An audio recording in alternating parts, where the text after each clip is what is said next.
Looks like we are live once again. Another purge of the BS must begin. Thank y'all for stopping in early. Everybody that's already here, my man Al Bond, sergeant of my mod squad, ready to take down the troll patrol. We are going to dive into some things today, and I know I'm going to piss a few people off. Hold on, let me get my mic ready. I'm going to piss a few people off today, not going to lie. But before I do that, we're going to have some fun. All right, so we got a couple of things to cover today. We got to cover Smokey Robinson situation. We got to cover the Tyrie Nichols verdict and the effect it has when officers and suspect are both black and someone loses their life. So we're going to talk about that. It's an interesting perspective, and I want to have the conversation with y'all. So anybody that's new to the channel, make sure that you put a thumbs up in the chat, but that's not until you subscribe. You must be a subscriber or a member of this channel in order to participate in the wonderful chat in Purge of the BS. And for any other new folks in here, let's make sure that they understand no one is free from the smoke show. All right? I am Z. I see you popping up in the chat. All right, I got at least 2 mods in here. I'm ready to roll. So as we do, because this is Purge of the BS, I must give them the disclaimer. So please stand by. Thank you. This is not a test. This is your emergency broadcast system announcing the commencement of another Purge of the BS, sanctioned by the First Amendment. Frustration levels 0 to 100 have been authorized for use during this purge. All weapons are restricted. Government officials have not been granted immunity from the Purge of the BS and shall undoubtedly receive the smoke. Commencing at the sound of the gong, any and all BS, especially unnecessary goofiness, will be purged without consequence. Police, fire, and emergency medical services will be available, but they will be busy because they will be watching the Purge of the BS. Blessed be those who have already been victims of some BS. May God be with you all.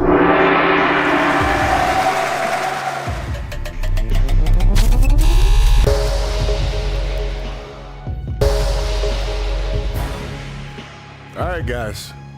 All right. I hope y'all ready. I hope you're ready. I'm just saying it. I'm saying it right now. I hope you're ready. I got a couple of really interesting topics to cover today. I want to get your thoughts on it, and then we're going to move on with the rest of our day and do the best that we can to make sure that we have a positive and productive day. As my man Jay Giddens would say, keep positive things and people around you at all times, okay? And stay positive, all right? Because it's getting negative over here. So, because there's been, I don't know if y'all heard about it, but I'm not going to get into the whole thing, but there's been this huge debate regarding biological males in women's sports. And there was a whole congressional hearing about it yesterday, and they really didn't cover anything, so I'm not going to get into that. It was actually pretty funny. MTG got into it with this other lady. Jasmine Crockett was pissed off as always. It was pretty entertaining, and maybe I'll touch on it later. Pause. Or maybe in Saturday show. Saturday show is going to be awesome. Make sure you guys hit the notification. Once that comes out, it'll be out later today.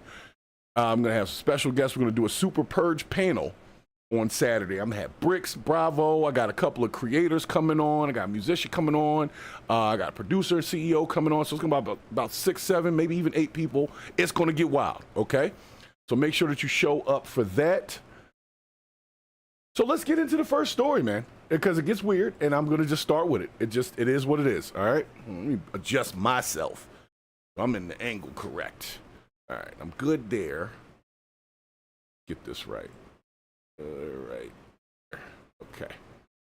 All right, y'all. Well, to finish up, there was a transgender dude. He won something, or they won something, or that won something, whatever the pronoun is these days. I don't know. Should be changing too much for me to keep up with. But let me show you the story.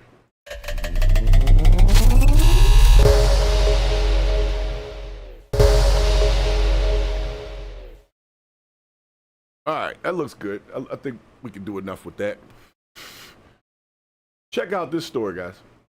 It's reaching a flashpoint yet again in the state of Maine. Another transgender athlete winning more girl track events as the governor faces off against the Trump administration over its refusal to bar trans athletes from competing against women.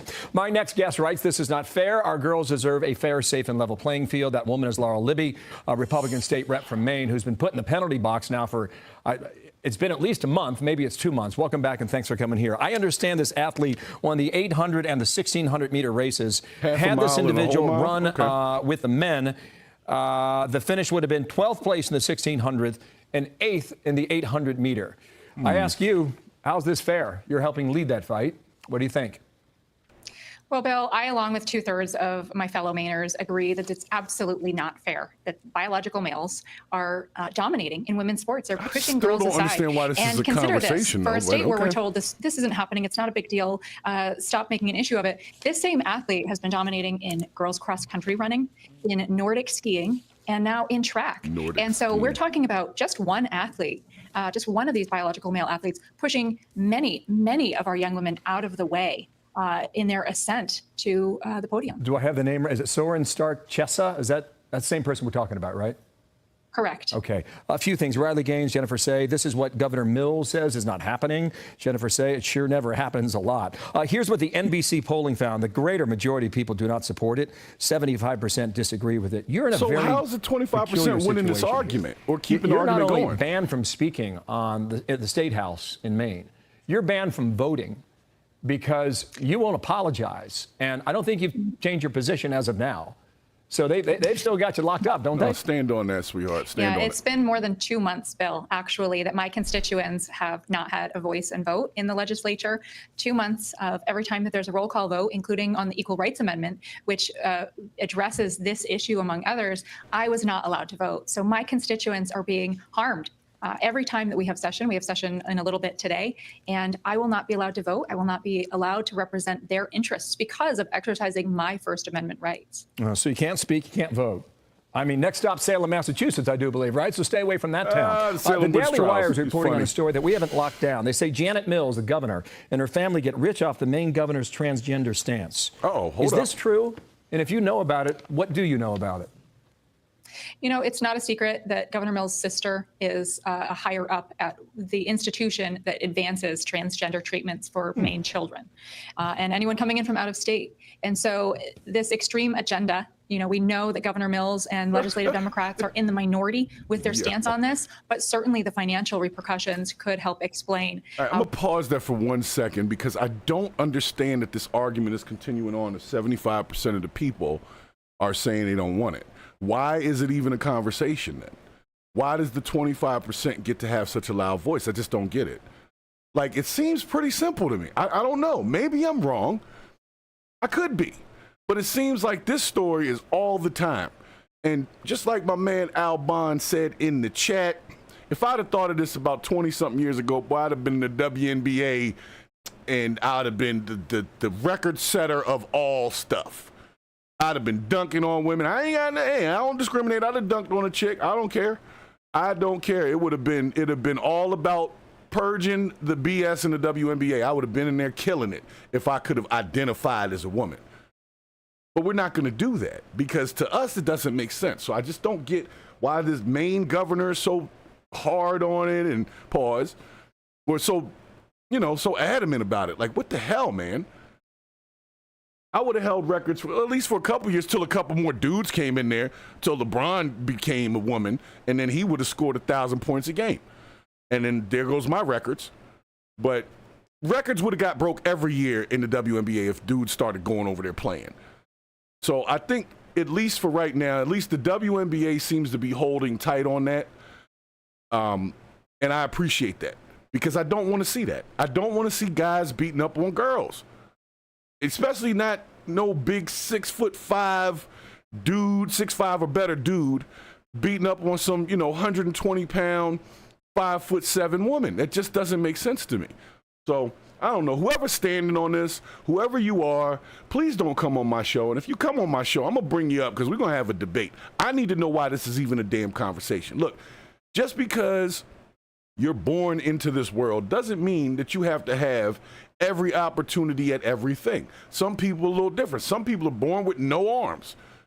So they have certain things that they can't do, and they normally find ways to live and all of that, but there's certain things they just can't do, like reach up to the top shelf. See what I'm saying? And they accept that, move forward, and their lives are fine. They don't need to now make it so all products are on the floor so that they don't have to reach up to get them. You see what I'm saying? It doesn't make sense to me. So this Maine governor lady, she's been at war with Trump since he got elected over this specific issue. This specific issue. That's all they've been talking about up there. Like, what is going on in Maine? That's why I said, man, if we had to give up some U.S. states, that section up there by Maine, gotta go. For real. We arguing about some bullshit. Anyway, let's keep it going. Why this agenda is being so aggressively pushed in our state against the will of Maine people. We see this all the time with the special interests coming in to testify, and what they want is in direct opposition to what Maine people want. Well, my guess is the governor's not going to back down. And ultimately, this is a decision for the U.S. Supreme Court. Just give you the last word on that. You know, that's what we need to see here. Just as we saw the United Kingdom, the Supreme Court ruling over there that indeed a man is a man and a woman is a woman, we need the highest court in our land to address this and answer that question once and for all so that Maine girls and girls across the country have a fair, safe, and level playing field. We'll see when and if that happens. Laura Libby, thank you for coming. All right, so special shouts to Laurel Libby for standing on it, because she's been in trouble for saying I'm not with it for the last, 4 or 5 months? That's ridiculous to me. Like, we got so many bigger fish to fry, and we are still arguing about whether or not we want dudes playing in women's sports. We don't want that.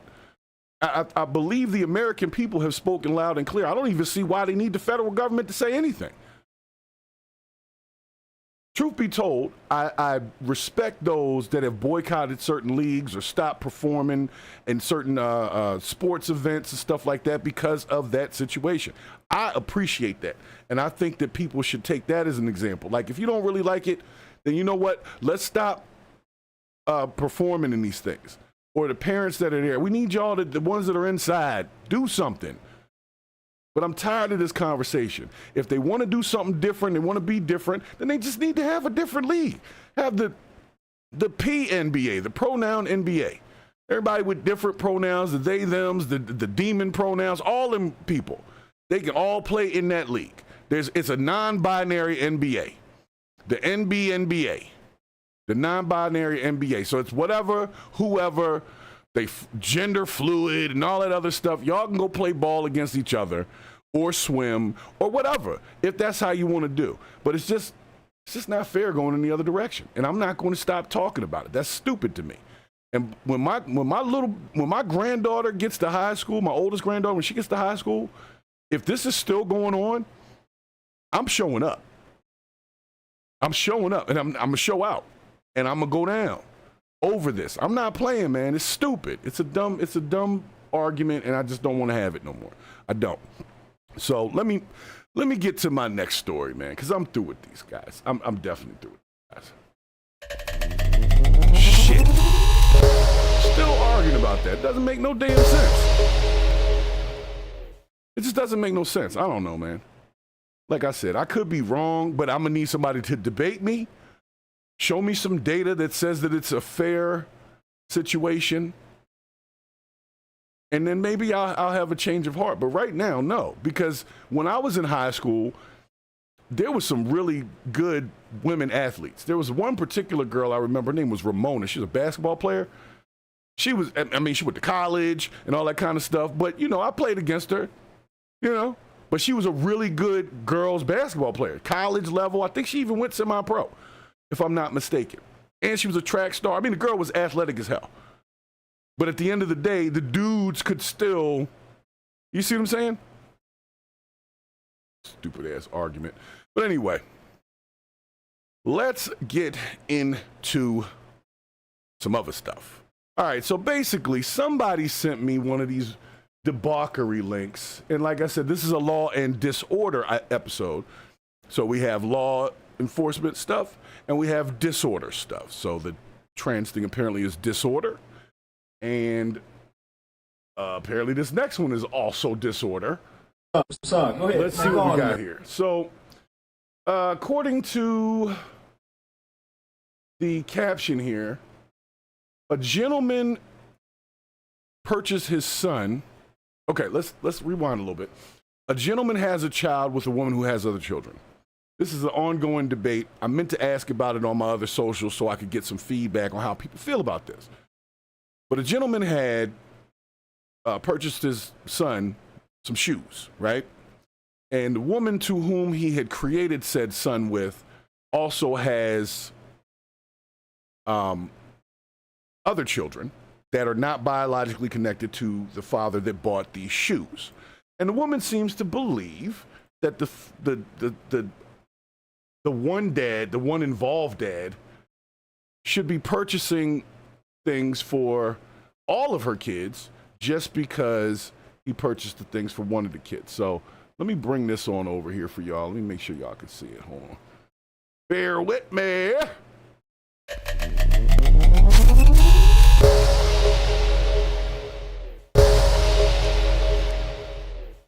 Special shouts to Dan stopping in the chat. This gong's for you. All right. And I do appreciate your opinion as well. Like I said, if somebody can show me some data in the opposite direction regarding the biological males in women's sports, then I will shut up. But until I see that, leave me alone about it, because I feel how I feel. Because I have daughters, I have granddaughters, and I ain't with it.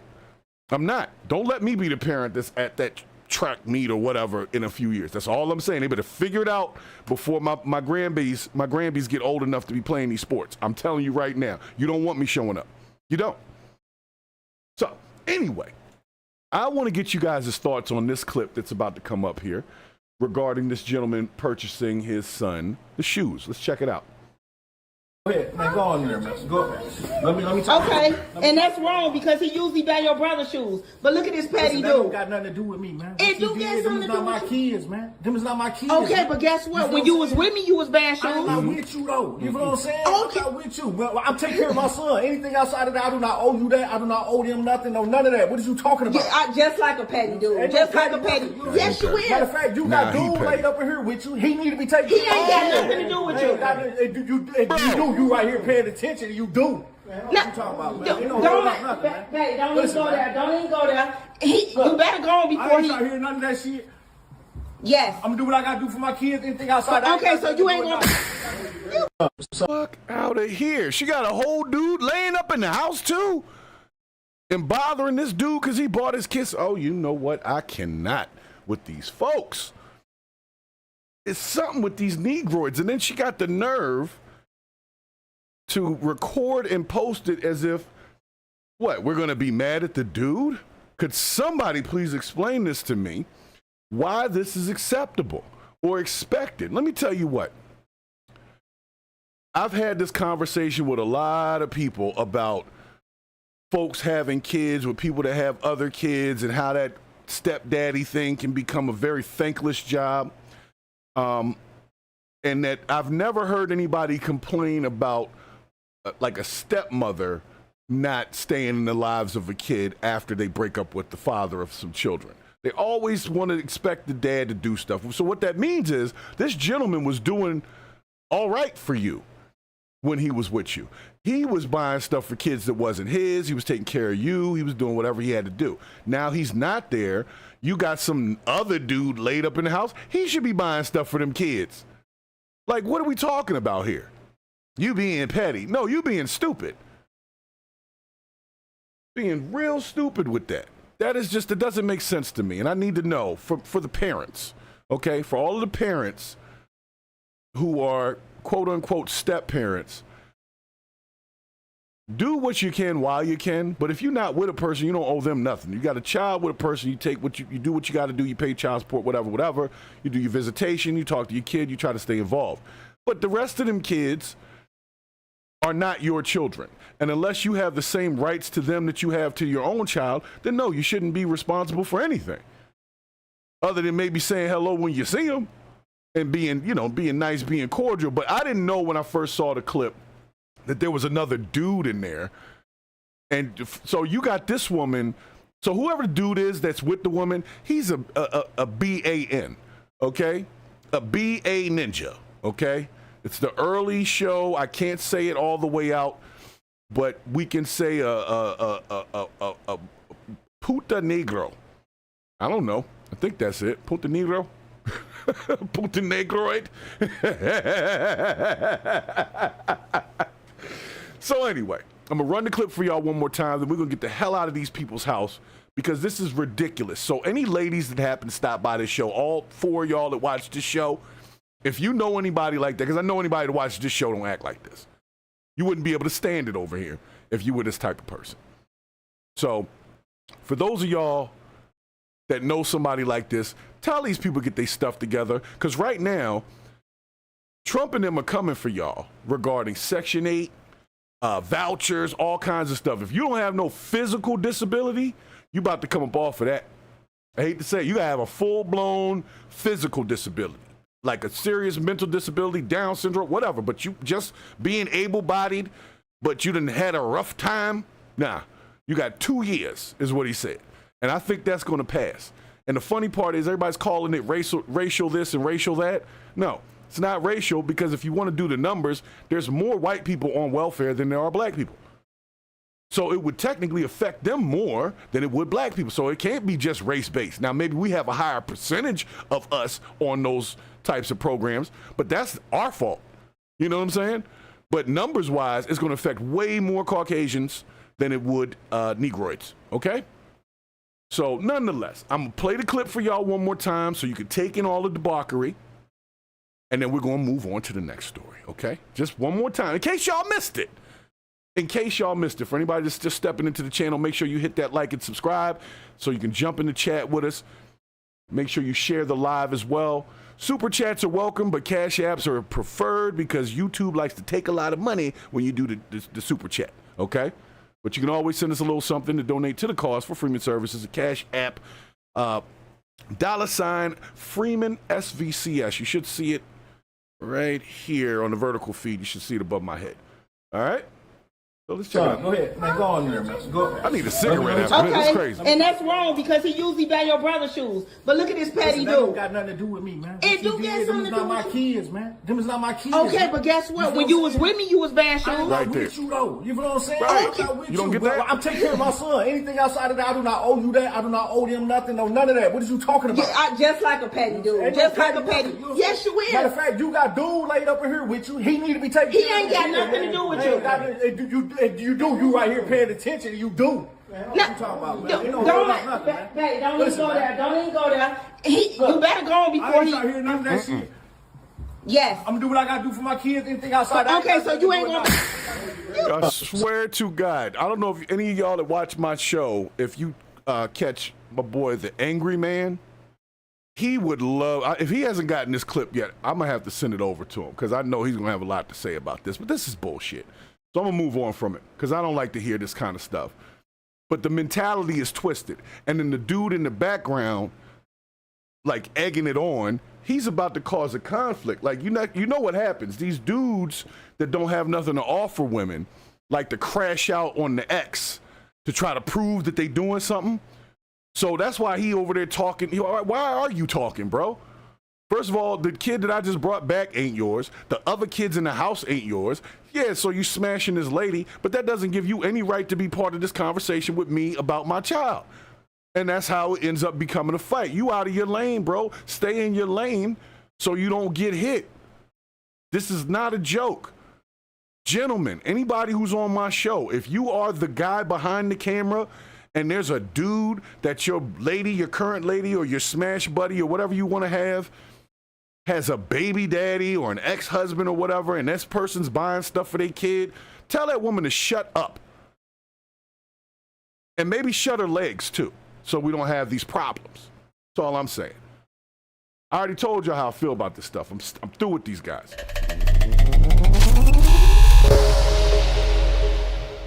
It's absolute nonsense. Nonsense. Nonsense. When are we going to stop doing this, y'all? And then that little boy was in the shot. So that means he's hearing that conversation. The other kids in there are hearing that conversation. And they probably respected the guy, especially if he was doing for them at some point in time. And now mama got some other random in there. You know what I'm saying? He's bringing his kid back from visitation or whatever and brings the kid back with some stuff. And now you think all the kids deserve some stuff. The sheer audacity of these kind of people. This is the waste, fraud, and abuse that Doge needs. You want to deport some people? Let's get rid of these people. The people that just got the game twisted. The gaslighting, narcissistic type, get rid of them. Because if they come around here, they're not going to like me. That's all I'm saying. I am not with that shit. I'm not. But at least we had the conversation. So, all right. So we did that. We did that. Now, since we're talking about people and entitlement here, let's go. Okay. We got that. Oh, we're going to get into some police stuff. All right. So I got another one, which is interesting.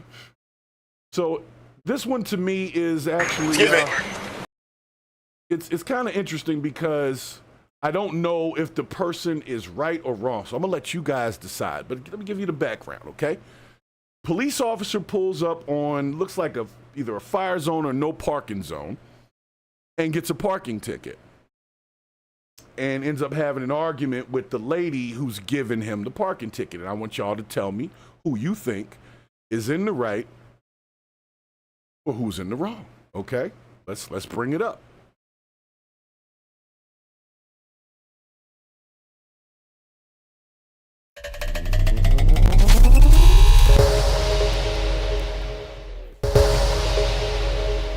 All right, so this guy, the officer here, okay, y'all can see it. This officer is over here. He comes up. This lady's writing a ticket for his police cruiser being in a no parking zone. Let's see how this goes.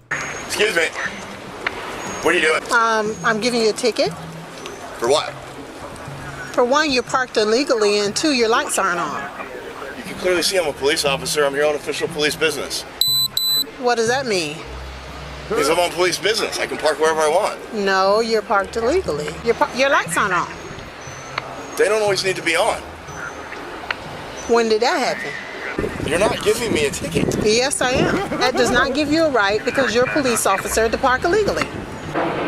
Look, I get this little power trip you're on. I don't know what you went through I'm or just what doing my got job. you here. Now that you have this little bit of power, you think you can exercise it on it? But I promise you're exercising it on the wrong person. Okay? I'm just doing my job. You're not doing your job. If you were doing your job, you would have left the police car alone. Clearly, I'm a police officer. Clearly, this is a police car. You have no reason to be issuing me a ticket. Okay, you're getting a ticket. Excuse me. All right, so y'all got the gist of it. Now, I don't know for a fact that if a police officer is parked in a no parking area, that they would necessarily be exempt from the parking patrol just because it's a police car. I get that you're on police business, whatever it is, but it looks like he was just getting some coffee as opposed to like an investigation, traffic stop, going after somebody to just rob somebody. I don't know. But I'm going to say this. I think the lady held her ground, and I think that's exactly what the hell should happen. If you're an officer, you're still part of the community, and unless you are responding to a 911 call, the same as you got to follow the speed limit when you don't have them lights on, right? When the police are out there on the road with no lights on and they balling, they are breaking the law. I've seen it where another cop will pull over a cop like, dude, why are you going so fast? He's like, I'm an officer. He's like, well, put your lights on or something. Because if not, you're not doing police work. You're just driving. So you got to follow the road rules at that point, officer. So I don't like how he responded to her. He basically tried to belittle her. I don't know, like how power trip you're on. Well, let me tell you what. If you get a ticket and you don't like it, you fight it in court or you send it to HR, whatever the hell police officers do if they ever get a ticket.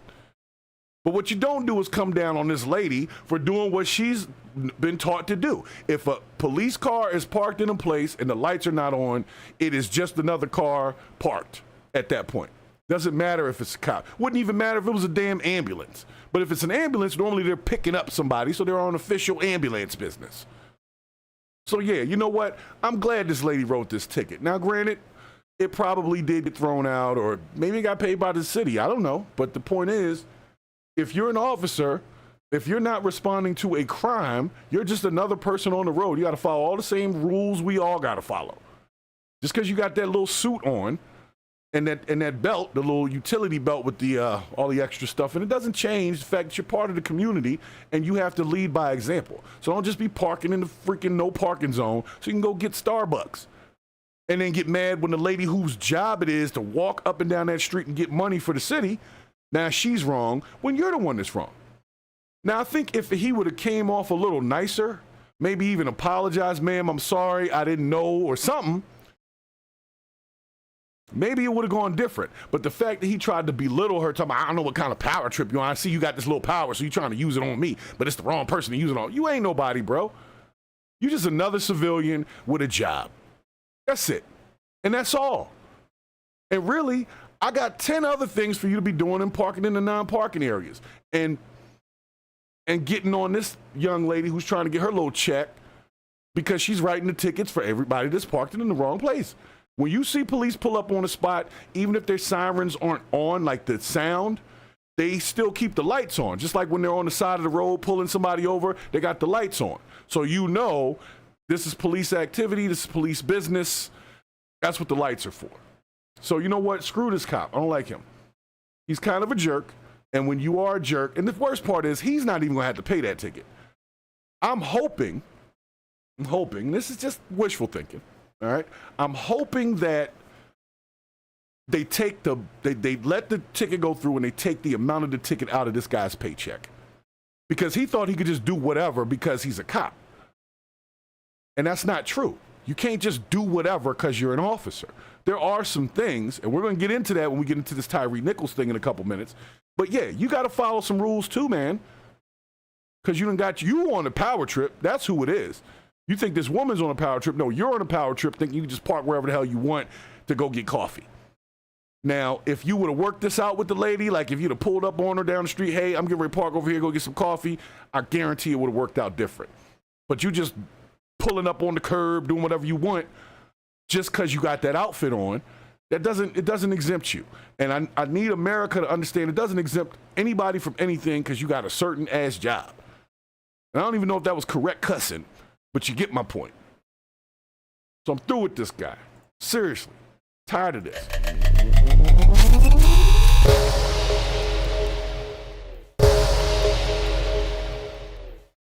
I said, he was wrong. He ain't gonna come out there talking slick to the lady. I'm glad she stood her ground. I hope he learned a lesson that day. I'm sure he didn't, but I can always hope, okay?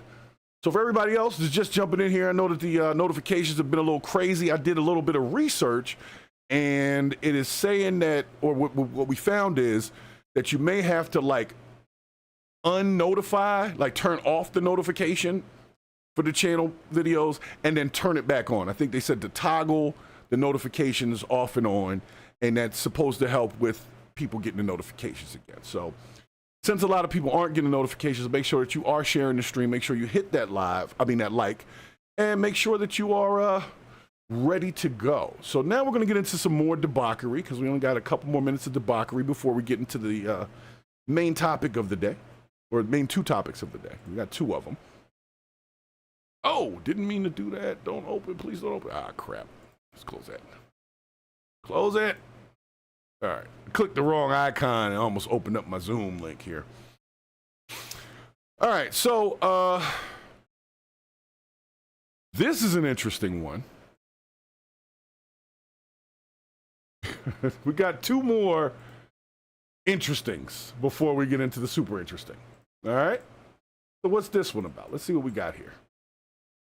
This one says ATM explosion caught on camera. Now, I'm inclined to believe that ATMs don't just explode. Oh, yeah, somebody's trying to get at it. Okay, well, let's see what we got here. So in the realm of most stupidest crimes to commit, we bring you the ATM bomber.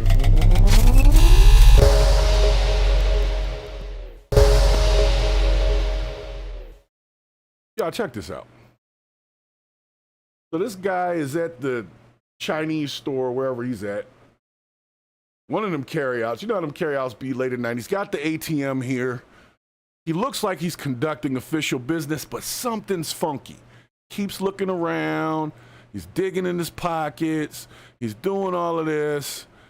And there's a camera set there. He's acting like he didn't even notice there's a camera there. And this guy decides, you know what? This thing's not letting me withdraw my money. I'm going to blow it up. Yep. This is what he did. Pow! Now, the question is, did that work?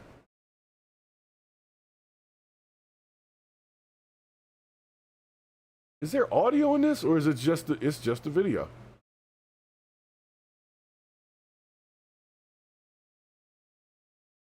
Why is there no audio in this? I don't hear anything. Y'all hear anything? I don't hear anything. All right, so we caught that.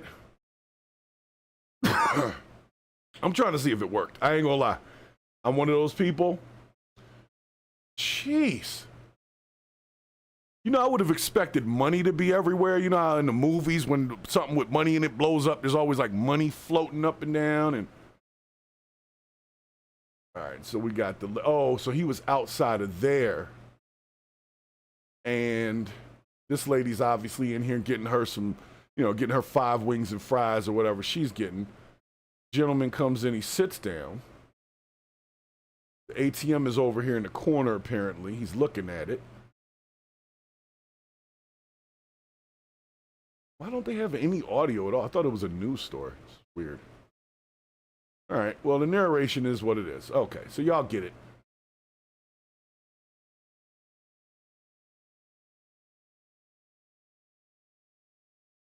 Why is there no audio? I don't like that. All right, well, I guess, see, what I was trying to figure out is if it worked. You see what I'm saying? But I see the guy over here. He puts the firecrackers in here, and I know this is the regular old Chinese spot. And I think this is in Philly. Yeah, this is in Philadelphia. So the lady's looking. She knows something's up. She see it. She's like, look, can I get my dim sum or whatever and get the hell out of here? She hears him lighting cigarettes. He's pulling things back.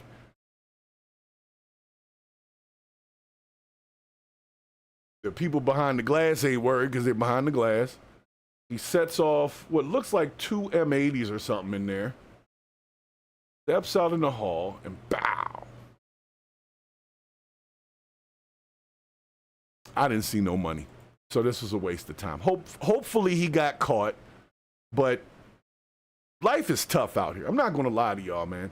There's a lot of people out here struggling, and it takes a lot of struggle to come up with an idea like this. I am going to go and buy fireworks, and I'm going to go blow up the ATM machine as if it is some type of video game. You are right, Albond. It is going to be some type of video game. It's ridiculous.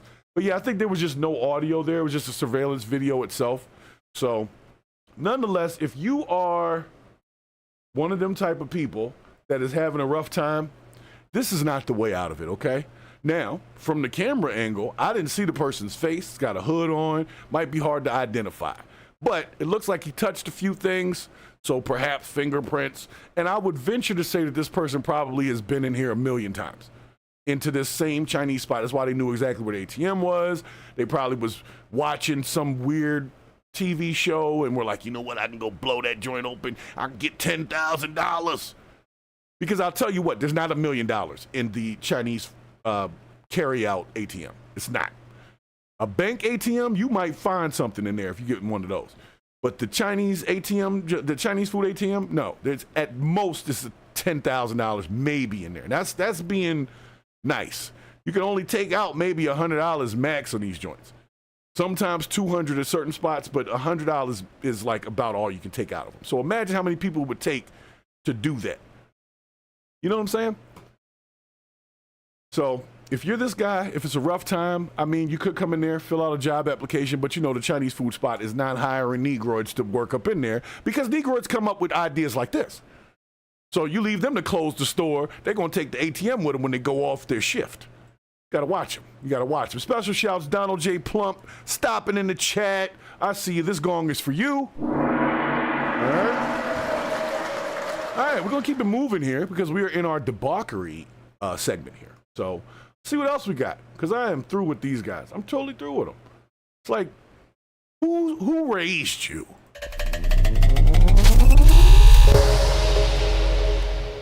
Fucking ridiculous. Y'all ridiculous with this. I'm gonna go blow up the ATM and get some money. I'm gonna go ahead and blow up the ATM and get some money. I'm not gonna go get a job. Oh, no. I'm gonna go blow up the ATM. So stupid. I venture to say that this person has not had the best life. That person definitely was not in the right place. But anyway, let's keep it going. We got 1, 2. Okay, that was 1. So this one, oh, this is on X, so I gotta watch it. X stuff be interesting. X stuff is always interesting. Because X has, like I said, X is a little more lenient on certain things than YouTube. So you can find certain things on X and it'll, speaking of X, and I'm just gonna say this, if you guys haven't heard, Kanye came out with another song called Heil Hitler. I'm not gonna play it. I'm not even gonna show an image of it, but I would say listen to it, but I don't wanna feed the algorithm that's pulling it. Right now it's trending if you haven't heard it, but yes, Kanye West came out with a song called Heil Hitler like yesterday, and it's all over X. All over X. So Piers Morgan and all of them are talking about they want Kanye banned from X and all this other stuff. Just saying, there's a lot going on with that. But anyway, back to what I'm talking about. So this next segment here, apparently it's called a raccoon. It says raccoon crack pipe is what the caption was that was sent to me. So it looks like there's a raccoon with a crack pipe. I don't know, but we're going to find out together. All right. You guys ready? You guys better be ready, because it's going to get. And let me say one more thing before I get to it, okay? Because the channel is monetized through ads, it causes a delay for anybody that doesn't have premium YouTube, right? So it's throwing in these 20, 30-second ads in the middle of the stream, and so to the viewer, it's like you guys are like a minute behind. In order for us to avoid that, where I can tell it don't show ads, we got to get support on the channel, because if not, the channel makes $0. We got memberships, which I'm about to gift some memberships. I'm going to gift 10 memberships on Saturday. So first 10 people that show up will get gifted a 1-month membership to the channel Purge BS, and we'll see, you get exclusive content. There's a lot of videos that people don't get to see.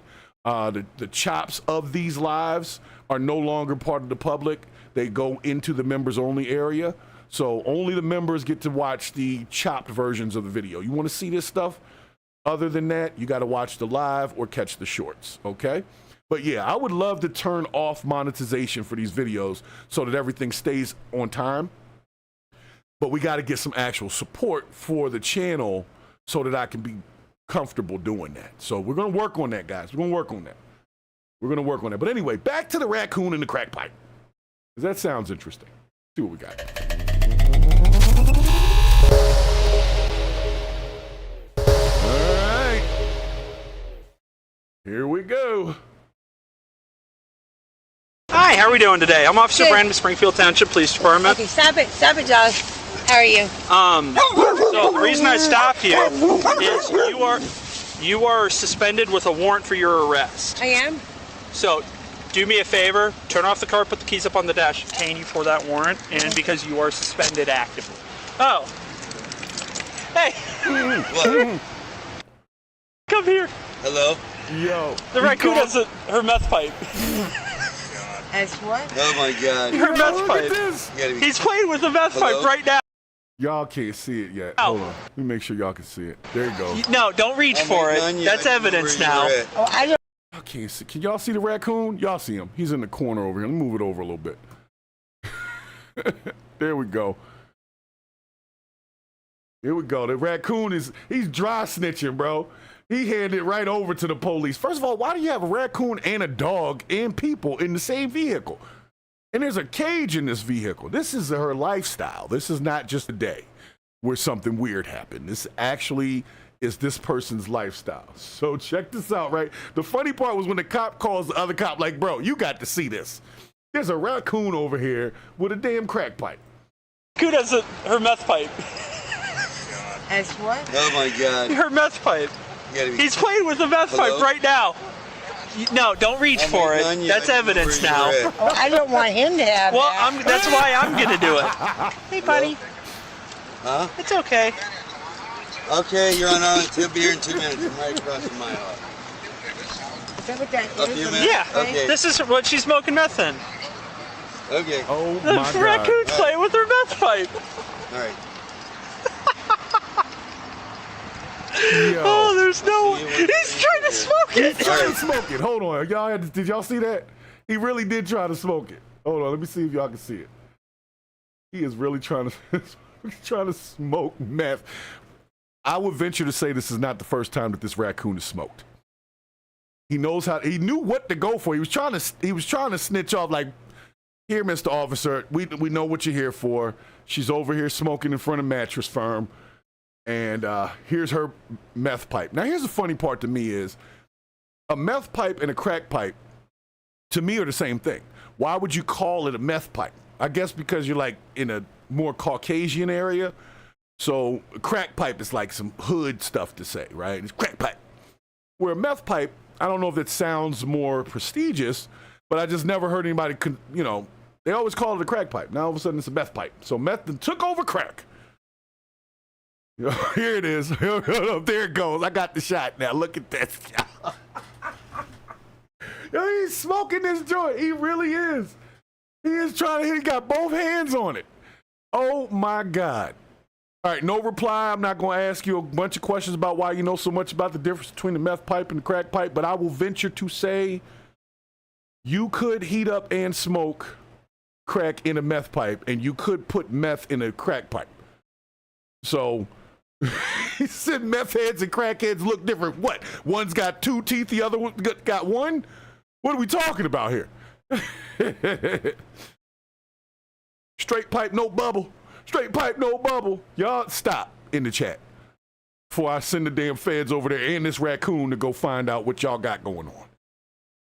But anyway, yes, the raccoon literally is trying to smoke the meth pipe. The raccoon's playing with her meth pipe. All right. Oh, there's no way. He's trying to smoke it. There was 2 of them. There's no way. Yo, that raccoon's a meth head. All right, enough fun and games. Here. Yo. Oh. Yeah, he's on his way here. Keep an eye. She was trying to take the meth pipe out of the car. Just keep an eye on her real quick. Hi, how are we doing today? Yo, all right. Like I said, for those that don't know, the raccoon had 2 pipes. They got 1.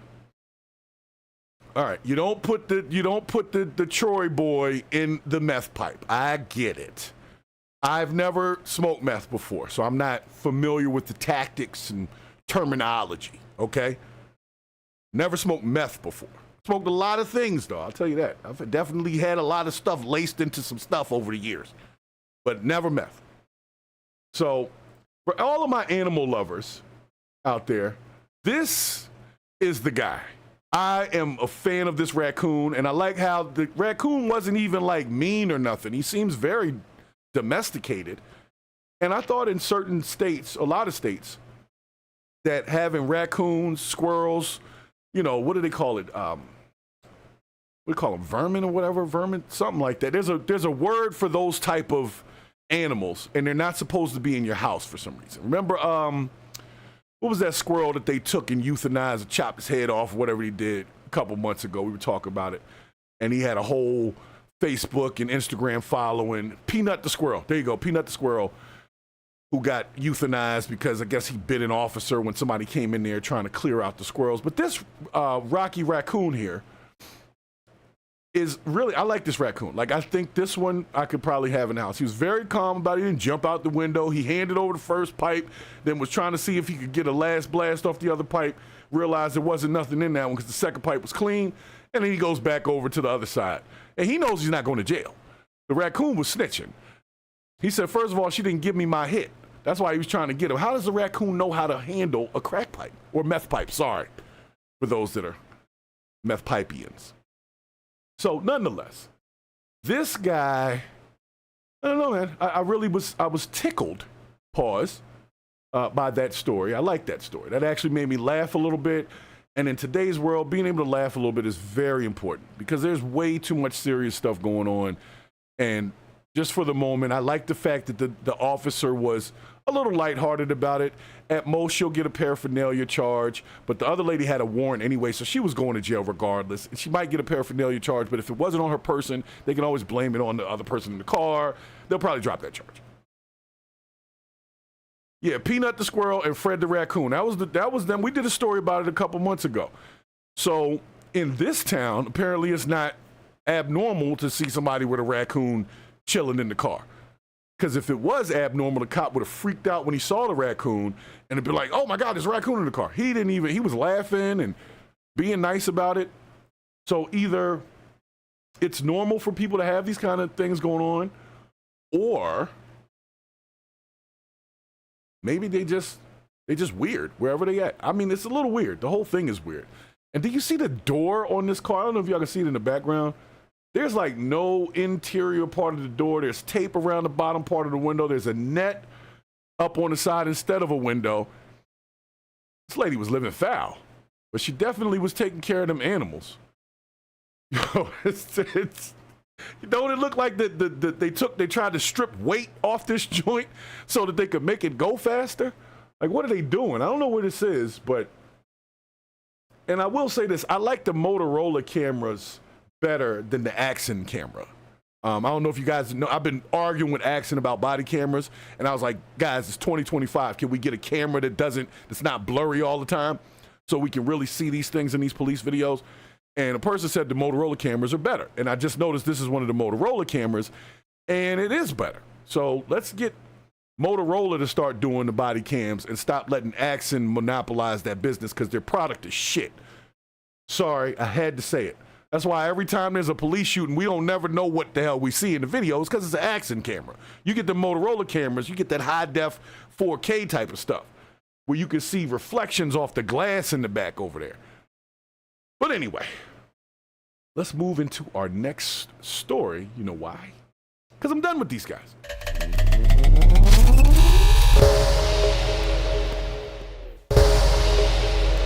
Sad though. I feel bad for the raccoon because he's about to have to be dry for a couple days while mama goes to jail. He ain't gonna get his blast off in the morning. No reply. Special shouts to you in the chat. Thank you for stopping by. No reply says tweakers are great at taking things apart, but they suck at putting them back together. The question is, why did you have to take the door apart? I don't know. But sometimes when you get high off certain things, you do stuff. You be like, there's aliens in the door. I got to get the aliens out of the door. Next thing you know, you done pulled the speakers out, the window motor, the whole situation, and you never find no alien. So, yes, there's aliens in the door. That's why that happened. Oh, the problem with the body cams is data storage. Either way, you know what? I don't give a damn. I don't know. Nope, it's compressed. I get what you're saying. It's compressed. Okay, fix that then. Whatever it is that they're doing, fix it. Because I am tired of every time they release a body cam, they be on there trying to tell you, well, this right here is where the suspect had a gun and you can't see nothing. You know what I'm saying? Yo, I'm trying to tell you. I'm done with Axon. We're going to get into an Axon body cam in just a moment here, but before we jump all the way in there, make sure that y'all hit that like. If you're new to the channel, make sure you subscribe. This is a subscribers only chat. That's how we get down. You got to at least commit to being part of the Purge Collective in order to have a conversation with the Purge Collective. You understand what I'm saying? So, and the Purge Collective is just all the subscribers. So, you know, every channel has like a name for the people.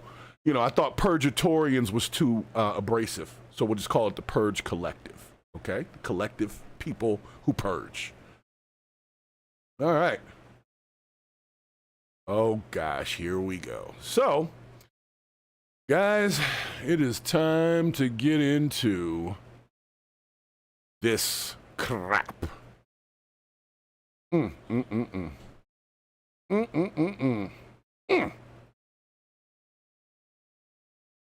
right, this is going to hurt. This one's going to hurt for some. If you haven't heard about it, just came out the other day. Smokey Robinson is the next on the list for taking down old or rich black people due to weird sexual activities and things like that. So let's see what NBC has to say about that. If y'all don't know who Smokey Robinson is, he's from the Whispers? I don't know. I know Smokey Robinson, and he was part of the group. He wrote for the Temptations. He wrote My Girl, which was like one of the Temptations' #1 I'm sorry. I got a little crust. Sorry. Yeah, he wrote for the Temptations and became a big star himself. Smokey's been holding it down for like 70,000 years. He's still trying on stage. I've seen him. His knees are definitely not what they used to be. Voice ain't quite what it used to be, but he's still Smokey. So apparently, Smokey is getting sued for $50 million. I don't know why 50 million is the new number. 50 million. I guess after Cassie got the 30 million from Diddy, everybody was like, yo, we're not taking less than 50 no more. Because every time there's a thing, just like Shannon Sharp thing, it's like that's the talking point, 50 million. And it's probably got Michael Busby as the damn lawyer. So NBC comes out with their story. I'm going to check it out here. Make sure I got volume. I'm going to bring it over for y'all. So this might be the end of Smokey Robinson, guys. I don't know.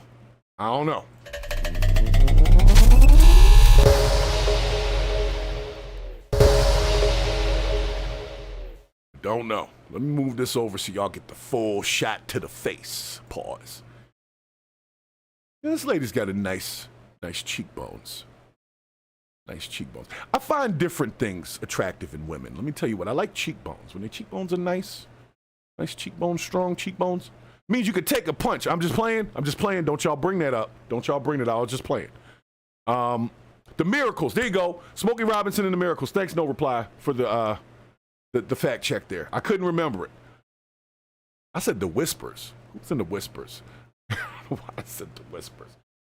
Anyway, so Motown legend Smokey Robinson has been accused. Some disturbing new allegations against a Motown legend. I want to show you a live look at a press conference with the accusers and their attorneys. It's happening as we speak in California. In a lawsuit filed today against Smokey Robinson, the women who used to work for him say he sexually assaulted them and created a hostile work environment, among other things. Robinson's wife is also named in the lawsuit. It details multiple... Yo, his face is stuck.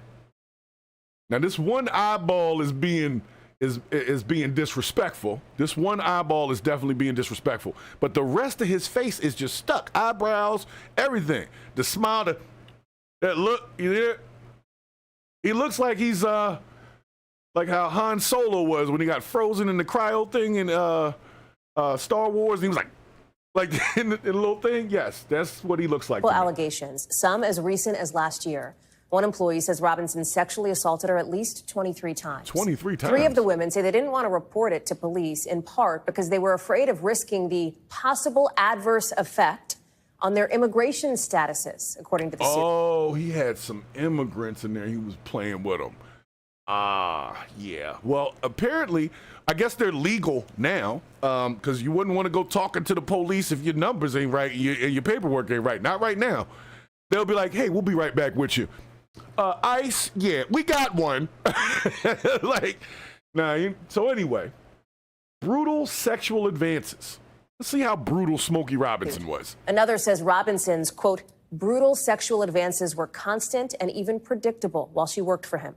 His accusers are seeking at least $50 million. NBC News has reached out to Robinson's reps for comment. No word back yet. Camila Bernal is joining us now. And obviously, Camila, this is a late-breaking situation. What else do we know? What else are we learning? Hallie, these are some serious allegations, and the attorneys just now calling Smokey Robinson a serial rapist that needs to be stopped. So again, we have not heard from Smokey Robinson, but these allegations include sexual assault, battery, false imprisonment, you name it. I mean, here is what they're saying. They're saying that these allegations happened repeatedly. You mentioned one of the women saying it happened at least 23 times. The attorneys and the lawsuit saying that you could see a pattern in these allegations. All of them were either housekeepers or house staff, and some of them even working together at the same time. The oldest of these cases going back to 2006. Hold on, I'm going to pause it right there. So we got Jane Doe 1 is a housekeeper, or was a housekeeper from 2023 to 2024, so that's 1 year. The second one is 6 years, 2014 to 2020. The third one is 12 years, from 2012 to 2024. And the last one is from 06, that's what, 18 years? 06 to 2024. So y'all let Smokey diddle y'all for like a decade plus? For minimum wage? Bro, I'm not saying that it should be okay. I'm saying y'all should have been asking for more earlier. Smokey might not have that $50 million that y'all want no more. Smokey older now. You know what I'm saying? Why they keep... Come on, Smokey. Come on, Smokey. Let me tell you what. There was a time and place where Smokey Robinson could have had any woman he wanted. The ladies loved them some Smokey. But it says that basically he was just being a dirty old man. That's pretty much what it sounds like. His hairdresser, personal assistant. From what I read in the allegations, it sounds like he liked to walk around butt naked, smack people on the butt. And yes, no reply. I did hear the conclave is now over and they did select a new pope. I'm gonna find out about that a little bit later. And just for those that didn't know, I told y'all about that movie called The Conclave that me and my wife watched about a week or two ago, which was an interesting movie. You should check it out.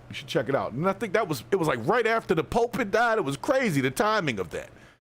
Because that's what it's about. It was about selecting a new Pope because the old one had passed away. But anyway, let's finish out this little story. You only got 30 seconds left. In that year, and you mentioned the latest happening just last year. These women saying that they were forced to resign because of the repeated sexual assault that they went through. And you mentioned some of them saying that they were worried about their immigration status. Their attorneys also saying they were worried because they lived paycheck to paycheck. They needed that money and were afraid of losing their livelihoods. They were also afraid, essentially, of the status and the influence that Smokey Robinson had, and were afraid of essentially speaking. Hold it. Now, in this shot, he looks like a woman. He looks like a whole woman in this shot. I thought it was a chick. I really did for a second. But let's just be honest here. Smokey Robinson had some low-end illegal staff. That's why they're talking about immigration status and all this other stuff. So they might have had work visas or something so they could come and work for Smokey Robinson. I don't even know how, what Craigslist ad or website did you go on to find some illegal migrant people to come over and do basically housework? That's what he said. He was talking about the maid, bunch of cleaning staff, his hairdresser, who apparently everybody was getting paid less than minimum wage. That's all against the law. So, not saying he should have came out earlier with it. I still think that if there's any validity to the story, because they're all women and this is Smokey Robinson, they're probably going to assassinate his character. They said he's a serial rapist that needs to be stopped. Didn't they say that about Diddy and R. Kelly and da-da-da and Bill Cosby? Doesn't this story sound very familiar? I mean, if this is what we're going to do every time somebody gets to the pinnacle or the end of their career, some people at the pinnacle, like Shannon Sharp was at the pinnacle part of his podcasting career, not his football career, and he gets taken down for $50 million. We'll see if he recovers from that. Then we got the R. Kelly situation. He was doing that for years. Nobody said nothing, and all of a sudden it was a big deal. We got the Diddy situation. Everybody knew Diddy's freak-offs and parties was a thing. Nobody cared until all of a sudden somebody cared. So I'm going to tell you right now, he's being sued for being a dirty old man. If he didn't, I got to look deeper. To see what exactly he did. But the only thing I saw was that he would repeatedly walk around the house butt naked. But I'm going to tell you what, it's his house. It's a mansion. I'm going to tell you what, if I ever get a mansion, I'm walking around that joint butt naked too, but I'm going to have some slides on. So I'm going to have no clothes, but some slides on. Just something on my feet, nothing on my body. Don't show up unannounced. You understand what I'm saying? You'll get the twig and berries to the face. I'm going to tell you right now, don't let me have a mansion. I will walk around butt naked all day. I'll tell everybody, don't come out while I'm walking around. But yeah, that's what Smokey did. He was walking around butt naked. You know how the old guys do? They got their old balls hanging and stuff. And, he probably needed somebody to help him put his towel on. And because you're not going to sit around for 14 years or 12 years just getting harassed and sexually molested every week while you trying to do hair. Tell you right now, man. I'm not going to say leave Smokey alone, but if this is some BS and these women just need some money, why they couldn't just settle this with Smokey? Why they got to try to mess the man whole situation? This man been an icon for years, just like R. Kelly and the rest of them, man. I'm tired of black icons at the end of their careers Now we want to go back 12 years and say this is what was going on. Now, like I said, with the Diddy situation, everybody was 100% aware of it. Nobody said nothing. R. Kelly situation, everybody was 100% aware of it. Nobody said nothing. The Smokey Robinson thing, I wasn't aware of him being known as, other than being sexy to the ladies. He wasn't known as like being nasty per se. You know what I'm saying? So we'll see where this goes. It's just hitting the fan right now, and we'll see where they take Smokey. Hopefully they don't put Smokey right. He's like 80-something.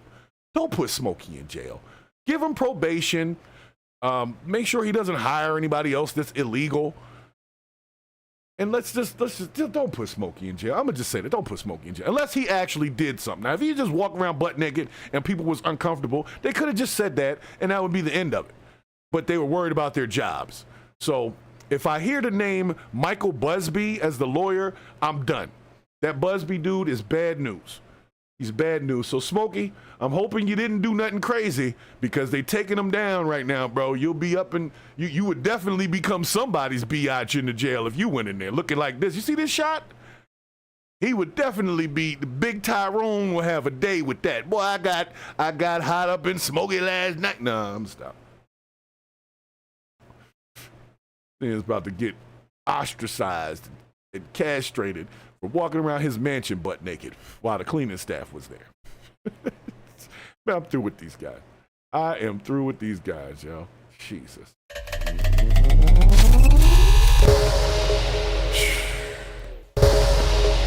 It's a sad state of affairs, man.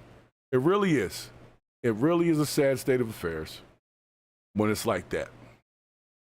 Now, I'm going to get into this next story here because it's very important. And it is the headline story for the episode today. For those that don't know, a number of years ago, well, not even a number of years ago, I guess it was a year or so, there was a video that came out of a kid, a guy named Tyrie Nichols, right? And Tyrie Nichols was accosted by some police. He was pulled out of a car that they thought was stolen, but it turned out the car wasn't stolen. There was a lot of gray area in this, but the case just ended. And I wanted to show you the final closing arguments, and I'm going to go over what happened as a result. And that's where we're about to go here. We're about to talk about Black and Blue, which is what happens when officers are of the same hue as the perpetrator or person that they beat up. There was a little bit of outcry for Tyrie Nichols initially, but it definitely died down. And at this point, I'm not even sure if it's built back up. So let's go over the story, because we are here to purge the BS.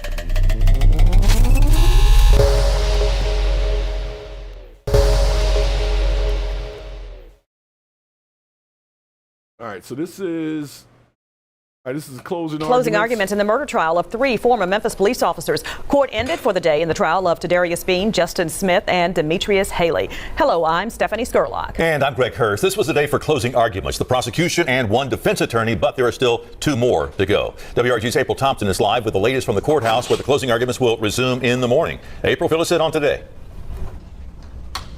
That's right, Greg. The final 2 defense attorneys will give their closing statements tomorrow morning, and then this case will go to the jury. But today, the case got the attention of prominent attorney Ben Crump. He was here, and he represents Tyrie Nichols' family in a civil lawsuit. He was here as the state gave closing arguments, and the defense attorney for Tadarius Bean laid out why his client should not be convicted. He got out of the car, and he grabbed a guy that he thought had done something wrong. Now, he's done it all these other times, and it wasn't a problem. But on this particular night, because of how he looks afterwards, after this man had 56 times that they asked him for his hands and refused to do it because of that public outcry, or whatever it might be, he's got to sit here in front of you all. He has to have put his life in the balance, and it's in your hands. The blood is on the city of Memphis' hands for the death of Tyrie Nichols. And no matter how much the officers or the city try to absolve themselves of this ungodly acts, they can't wash the blood of him off their hand. You just think about it. Everybody think about the last minutes of Tyrie Nichols' life. You would not wish that on your worst enemy. There should be accountability. And so just ask, the family continues just to ask for prayers. Defense attorney John Keith Perry argues that his client... And court resumes tomorrow morning at 9 o'clock. We will be here to cover all of it. Reporting for your news leader in downtown Memphis, April Thompson, WREG News Channel 3. All right, April with gavel-to-gavel coverage. Thank you, April. All right, so for anybody that's new to the case, I am going to show you the video. I gotta warn you, content could be considered graphic, and it might not be easy for some of you to watch. So if this is something that you don't want to see, you can turn your head, just listen to the audio, or whatever you want to do, okay? But don't say I didn't warn you.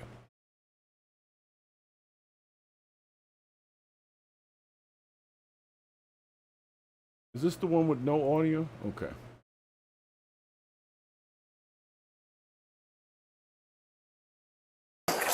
You might get sprayed again. Hey, hey, Mike, hey, bro. Watch out, watch out. Watch out. Get your hand. Mom! Hey. Give me your hands. Give me. Okay, all right. Give me your fucking hand. Give me your hand. All right. Okay. All right. Huh? Hey, Mike, give me your hands, bro. Give me your hands. Watch out. Spray your ass again. Hey, give me your hands, bro. Watch out. Spray.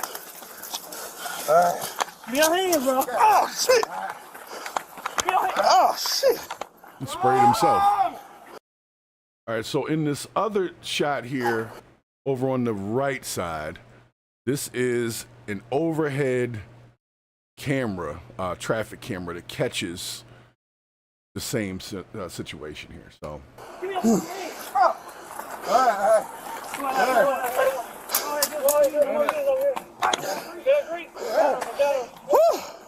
Now y'all see what's going on. I don't know if y'all can see it. Let me make sure they can see it. Let's move it over. Matter of fact, let me change the perspective so y'all can see both shots. Better. That's a little better. Sorry for the movement there. I'm trying to put both shots in at the same time.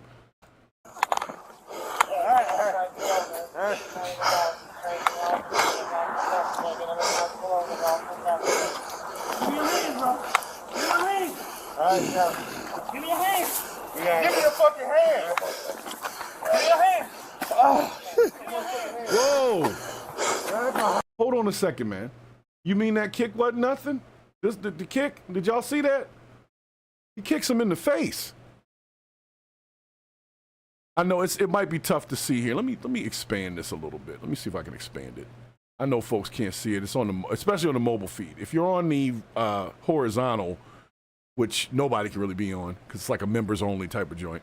Like I said, we're going to be gifting some memberships this weekend. So make sure that you are here, especially for the Saturday show this weekend. We got a bunch of folks coming on. So, but anyway, this guy walks up, kicks him. Get your hand.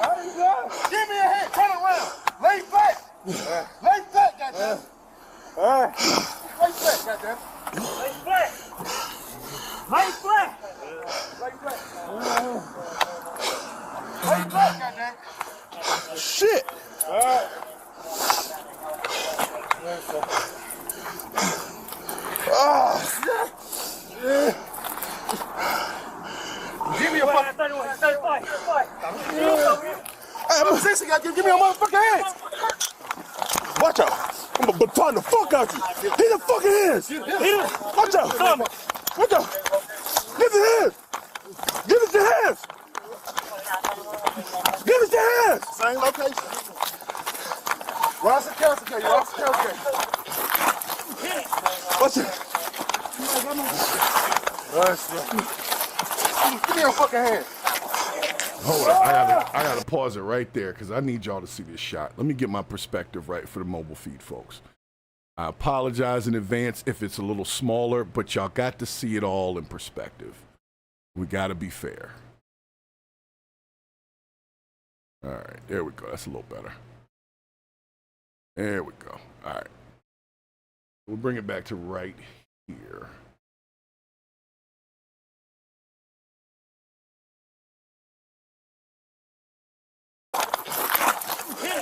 What's it? Give me your fucking hand.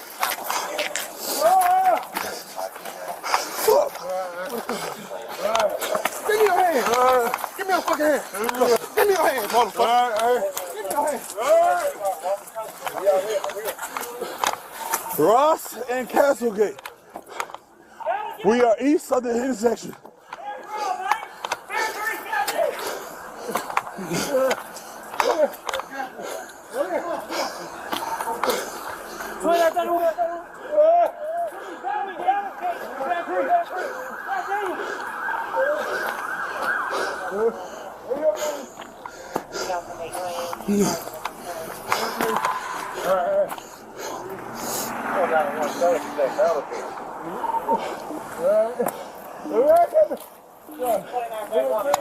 Right here.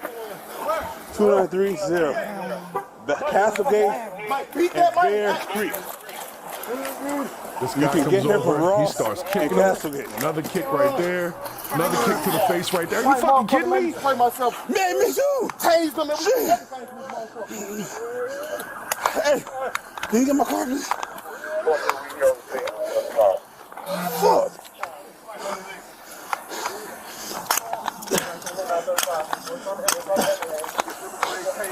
Give me some.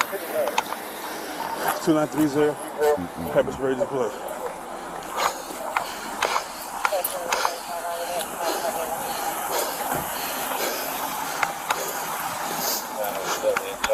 You got something out of me? Yeah. All right, let me get my car real quick. Can't even put the baton back and he didn't hit it so hard. Probably bent it. Why did they do that? Okay, so nonetheless, y'all get the point. Give me a fucking... Pause, damn it. All right, guys. So, 29-year-old black man named Tyrie Nichols was brutally beaten by 5 black officers in Memphis, January of 2023. He died a few days later from his injuries, blunt force trauma. He had bleeding on the brain. He had a couple of broken ribs. He had a number of injuries. And the coroner, medical examiner, whatever you want to call him, ruled the death a homicide. So if the death is ruled a homicide, who homicided him? It would be the officers, right? That would make sense. This was a huge case when it came out. Because if you see, this is there's like a 30-minute version of this video where they first pull him out the car. He's on the ground. They got his hands. They start doing a lot. And he's like, all right, guys, all right. And then they start acting like they're going to basically kill this dude.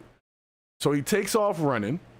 And this part of the video is when they catch him after he's running. He's about a half a block away from his mother's house, which is where he was apparently headed to at the time when he was taken out of the car. And he was calling for his mother, who apparently came out after the fact, but he was already gone. And what you don't see in the video that we just showed is EMS ends up coming, and they have to, of course, render aid to him. The officers didn't render any aid to him at all. They left him on the ground, bleeding, broken, pepper sprayed, and some more stuff. And they actually were kind of laughing about, like, yo, I had to use a taser or pepper spray, man. I had to beat the hell out of him with the baton. And all that talking about this person's life.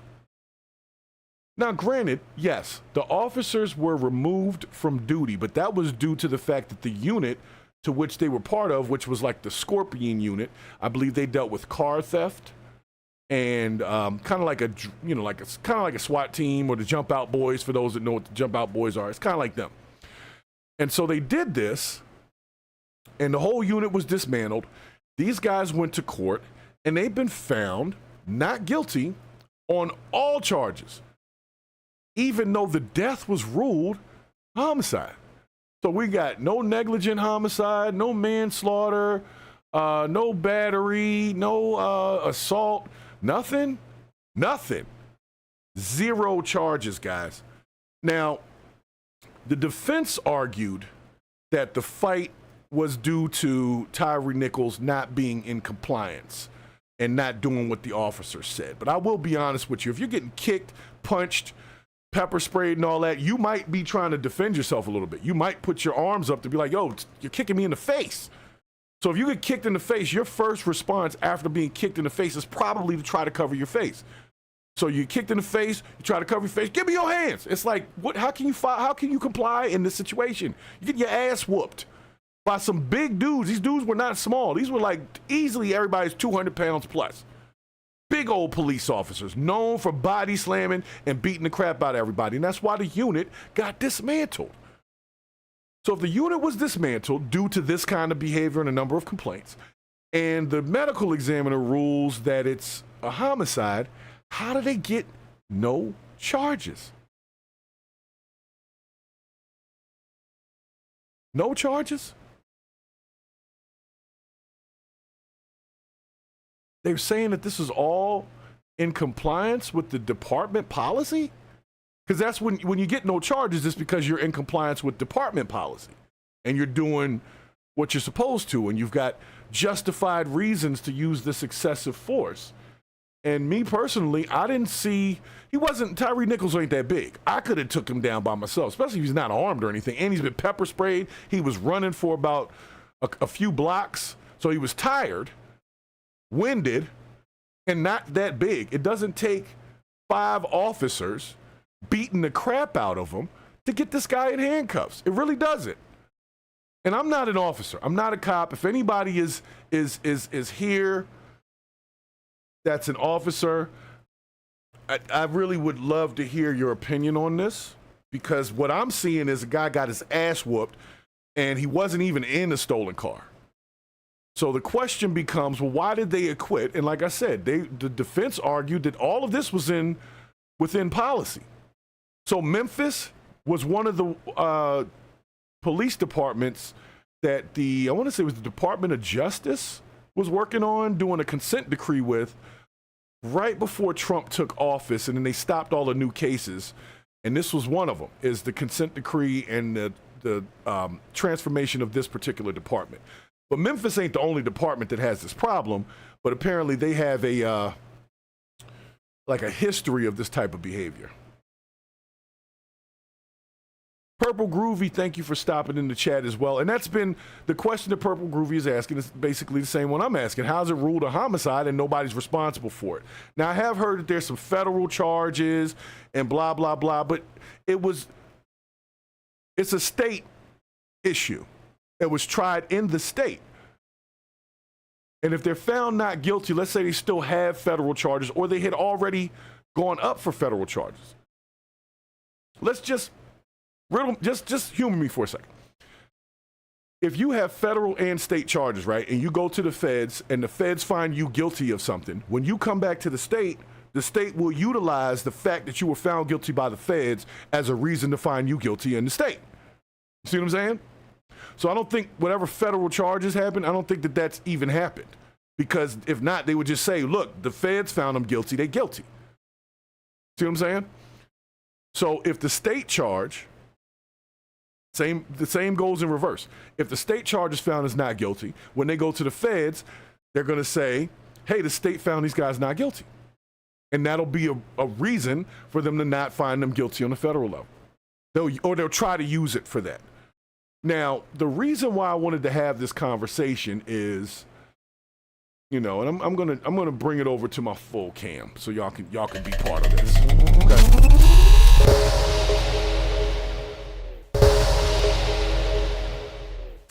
What I want to know is, because this is where my thing is, right? If 5 random black dudes beat up on a white guy, them 5 random black dudes going to jail. They are.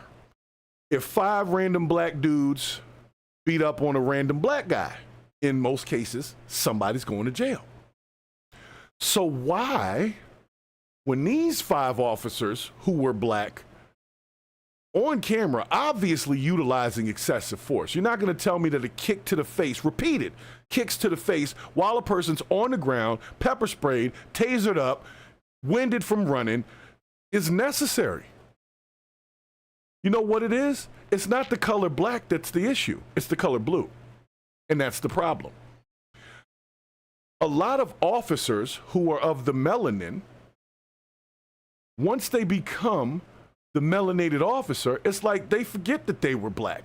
They don't see Tyrie Nichols as a person who's in their same race. They just see him as a guy who's right now a punching bag for the officers.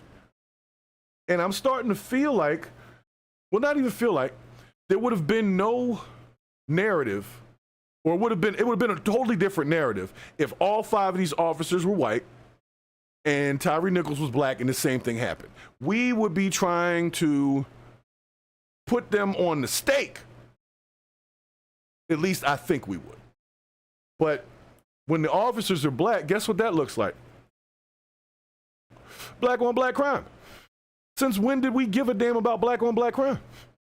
Nobody cares about black on black crime no more. Not when we promote nothing but negativity, debauchery, and freaking dumb shit in the music. We don't care about black on black crime. So this was just black on black crime with a blue veil over it. Qualified immunity over it. So the same level of, we don't give a damn. I guarantee the public would have been different if them 5 officers were white. There would have been marches everywhere. Right now, ain't nobody even saying nothing. Other than a couple of podcasters like myself, most people ain't even bringing up the story. Because they don't care. Nobody cares when black people kill black people. I want people to care, but nobody cares. And it doesn't matter if they're officers. It doesn't matter if they're officers. There's a lot of untold pieces of this story for those that may not remember. Like I said, the initial thing happened 2 years ago, a little over 2 years ago, and I remember following that story. And it turned out that one of the officers, like X or something like that, was dating the Tyrie Nichols guy. Like there was a connection, almost a personal connection between one of the officers and this guy. And they don't find anything wrong with no charges at all. Let me tell you what. I don't believe that black officers are held to any different standards than white officers because they're not white or black, they're blue. And the color blue gives you the ability to claim qualified immunity, justified excessive force, and all that other goofy ass shit that they loophole through the court system. But at the end of the day, I want y'all to keep in mind, why would we care about black cops killing black people if we don't care about regular black people killing black people? Answer me that question. Before we go getting all upset about these black cops killing black people, we need to be honest. We never care.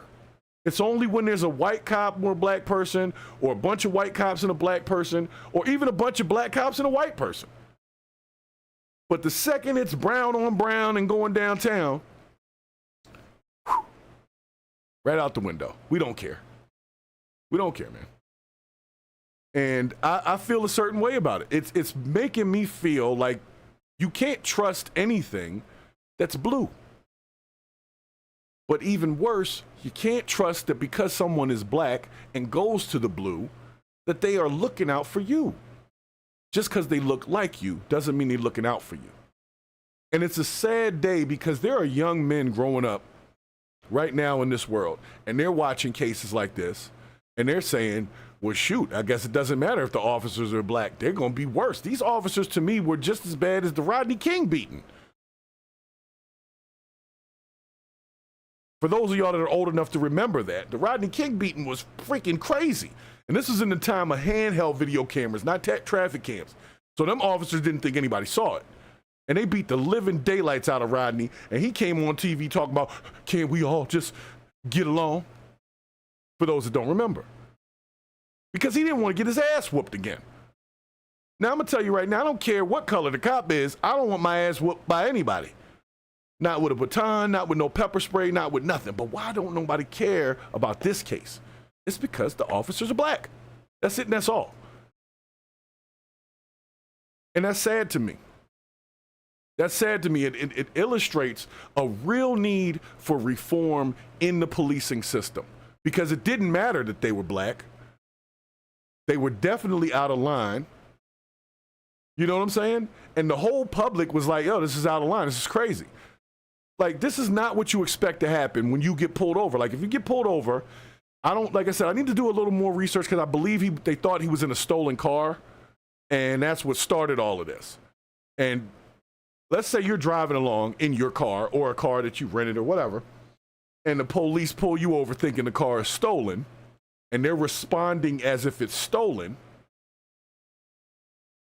but you didn't steal the car. You would probably be like, why are y'all doing all this? Hold on a second. You didn't even ask me for my driver's license. You just yanked me out the car, started whooping my ass. And that's exactly what they did. I've seen the full video. They never even asked the man for his license or nothing. They just pulled up, jumped out. One of them had a gun. They popped the door open, yanked the dude out and threw him right on the ground. And that's when it all started. And then he ran. And that's when the second part of the video happens, when he batoning him up and all that. But he was tasered already. They was knee on the neck in him. They had his arm up behind his back. They slammed him up against the car. I saw the whole thing. Nowhere in there did I see justified force because Tyre Nichols was like this big. He was not a big dude. So are we saying that accountability just doesn't exist for anybody who's in the law enforcement? Because this was an obvious problem. Just like the one when we did now let me tell you what. The one we did the other day when somebody got beat up by the police, I always be feeling how I feel about it. But now that I'm looking at this case, you know what? I have no faith in that legal system when the officers are on trial. The Rodney King verdict, they got off. And we saw them whoop his ass on the side of the highway. Now, granted, he was doing 110 miles per hour in a Hyundai, which is definitely not a good idea. And that's really because the car might fall apart. Now, the Hyundais of today, and like the Genesis line, much better cars. But back in the 90s, Hyundai was known as a piece of crap. So if you're doing 110 in a Hyundai, you need to be stopped. You know what I'm saying? You do need to be stopped. But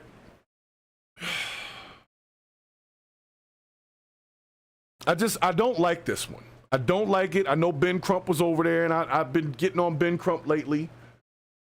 You know, I said that Ben Crump was going to show up for the kid Hinton that got killed the other day because he was running from the police.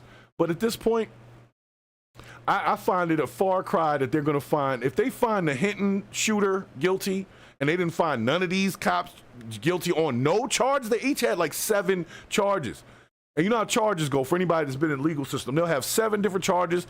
They'll have like a main joint, a couple supporting charges. Then they'll have like some lesser charges, right? Normally the top 3 charges are all connected to each other. So if the main thing gets found not guilty, it's hard to find the second 2 guilty because they're all connected. But the lesser charges such as, let's just say, simple assault, conduct unbecoming of an officer, things like that. Those are normally pretty easy to find. Now, you couldn't even find that. You couldn't even say that this was conduct unbecoming of an officer at minimum. Now, granted, I heard these guys don't have their jobs anymore. At least they don't have that job anymore. The Scorpion unit was shut down, and they had to not be police while the litigation was going on. So I don't remember hearing anything about them losing no money.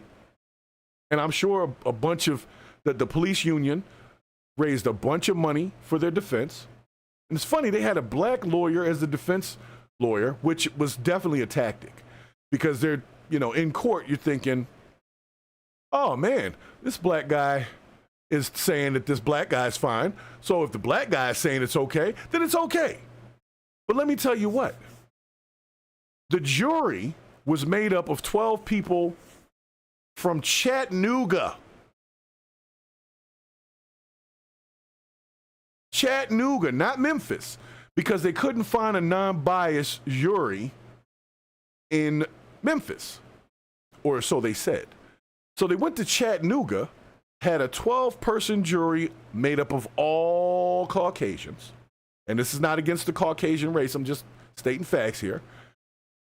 And in a general sense, if you live in America, you do know that overall as a race, white people have more trust in law enforcement than black people do.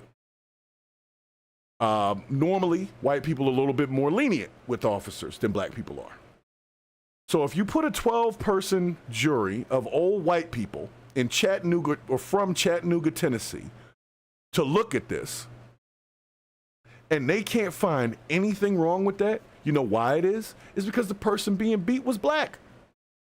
I guarantee if Tyrie Nichols was named Trevor or Travis or something and was a white guy and 5 big-ass black cops would have beat the crap out of him and he died a half a block from his mama house, they would have put them guys on a stake. But you give me an all-white jury, and they say, you know what? Yeah, that's fine. It's okay. Black people beating black people. No, we don't want to put them in jail for that. That's what you do. Beat these animals. That's not an impartial group. It just doesn't make sense. How is 12 white people a jury of your peers if you're a black person? You know how they say a jury of your peers? They don't just say any jury. Legally, it must be a jury of your peers. That means people who would somehow be considered your peer. Maybe they're around the same age, maybe same race. But to find only white people for the jury? How did the defense even allow that? What, you thought this was going to be different? What, because it was 2025? You go find me 12 old white people, I'll go find you 12 people who might have some really twisted ways of thinking when it comes down to police beating black people up. In a lot of their minds, black people deserve it.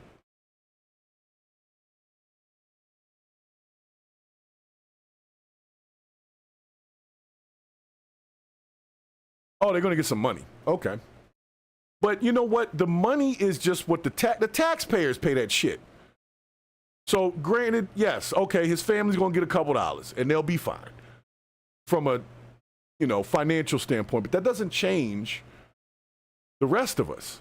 That doesn't change the perception that we now have when we see these kind of videos. It used to be, well, I'm not even saying it used to be. It never has been an open and shut case when it comes to police officers killing people. It's not an open and shut case when the people get killed in the jails. But they're a little more, I would say they're a little more strict on COs. When you're in the jail, like when the COs kill people, they're a little more, like they come down on them a little bit. Not the way that I think they should, but they definitely do come down on them a little bit. And I would like everybody to please pay attention to Purple Groovy's chat message there. Purple Groovy has guaranteed that no charges will be filed against you if you hit the like button. Okay? Make sure you hit the like button. Make sure you're sharing the live. I told you, YouTube said they're not sending out these notifications right now. And for anybody that wants to receive notifications from this channel, if you already have it on, you got to turn it off and turn it back on. They said to toggle the notification alert thing. So whatever that means, I talked to the help people. That's what they said. Said there's some issue with notifications. You got to turn it off, turn it back on. So make sure you're doing that. For anybody that doesn't know the timing of the show, it's Tuesdays and Thursdays at 11, and our weekend show Saturdays and Sundays at 9:30 p.m. So nonetheless, I'm going to just kind of emphasize a few things, and then I'm going to get out of here because I got shit to do. All right? Does it matter if the officer is black? To me, it doesn't. Wrong is wrong, right is right. Beating the shit out of somebody is beating the shit out of somebody. And if you're in a position of authority, which police officers are, like, I didn't hear not one of them officers say, hey, hold up. Everybody was game. Everybody was okay. When he said, move out the way so I could baton the shit out of this guy, everybody moved out the way so he could baton the shit out of him. 2 guys kicked him in the face. I saw it. Another one comes through, stomping on his ribs. I saw it with my own eyes. so what that says to me and what it's saying to a lot of young black people is these guys can take your life and, yeah, your family might get a couple dollars, but that doesn't mean they're not going to keep running around doing it. It's a sad state of affairs. And it's just to the point of, like, black officers might face some scrutiny from other police for not fitting in, but when they end up in court over beating and killing somebody, as long as that person is black, they good to go. That's what it seems like. That's what it seems like. Shooting people in the back, beating them in the head, all that stuff is okay as long as the criminal is black, if you're a black officer. Now, I guarantee, I'm gonna tell you right now, if it would have been a little slim white guy, got yanked out of the car, America would have put them guys on the stake. They would have called it a hate crime. They would have called it racially motivated. They would have had not Black Lives Matter. They would have had White Lives Matter, or somebody would have been out there, police union, whoever, I don't know, would have been out there protesting for that guy. They would have definitely got rid of these officers, not just taking them and put them on administrative duty. These guys did not, they weren't disqualified from their pensions. The unit they were in got broken down. And I got young children, not super young, they're teenagers now. And I don't want them to think that if they encounter an officer for a traffic stop, that this is what's not only expected, but accepted. This has now been accepted. You do understand that, right? If there's no outcry, like we did, I'm not saying burn anything down, I'm not saying it. But like with the Rodney King thing, there was a whole riot that broke out when them officers were found not guilty. And Rodney King was still alive. He was the one, he had to come out and say, can't we all just get along? That's why he said that, was because riots started. So Ben Crump, I'm looking for you, bro. We got a couple of cases I need you to be talking about. I know you're a grifter and I got my issues with that, but to a degree, he be at the right cases. Like, he picks the right ones. He does pick the ones that have some gray area. He does pick the ones that are a little tough to watch. Like, this was tough to watch for me.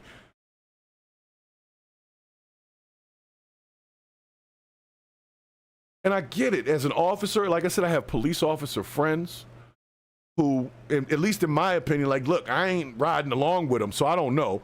But at least in my opinion, they're pretty good guys. I have never seen them involved in a scandal. I haven't seen them involved in no officer shootings, nothing. Not beating nobody down, no administrative leave, none of that. Those are the good cops.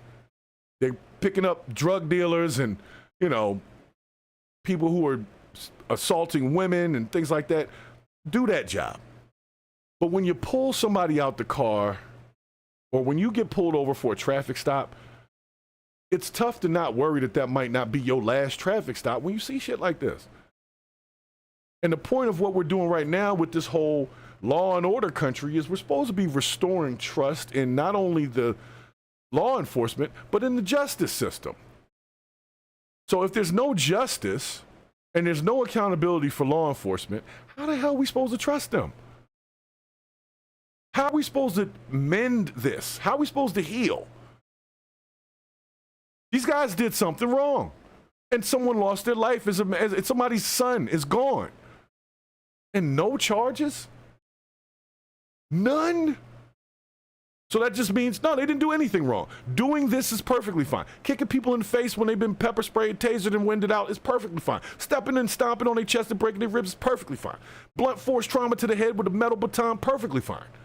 All of this was perfectly fine. And I'm going to tell you what, it's not perfectly fine. It's not fine with me. If this was my son that I saw in there, I would be heartbroken. I'm not going to say I'm going to crash out like Rodney Hinton, but I definitely would have been upset. And I haven't heard no real outcry. Like I said, I've got a couple of content creators like myself who within the last 24 hours have mentioned the story.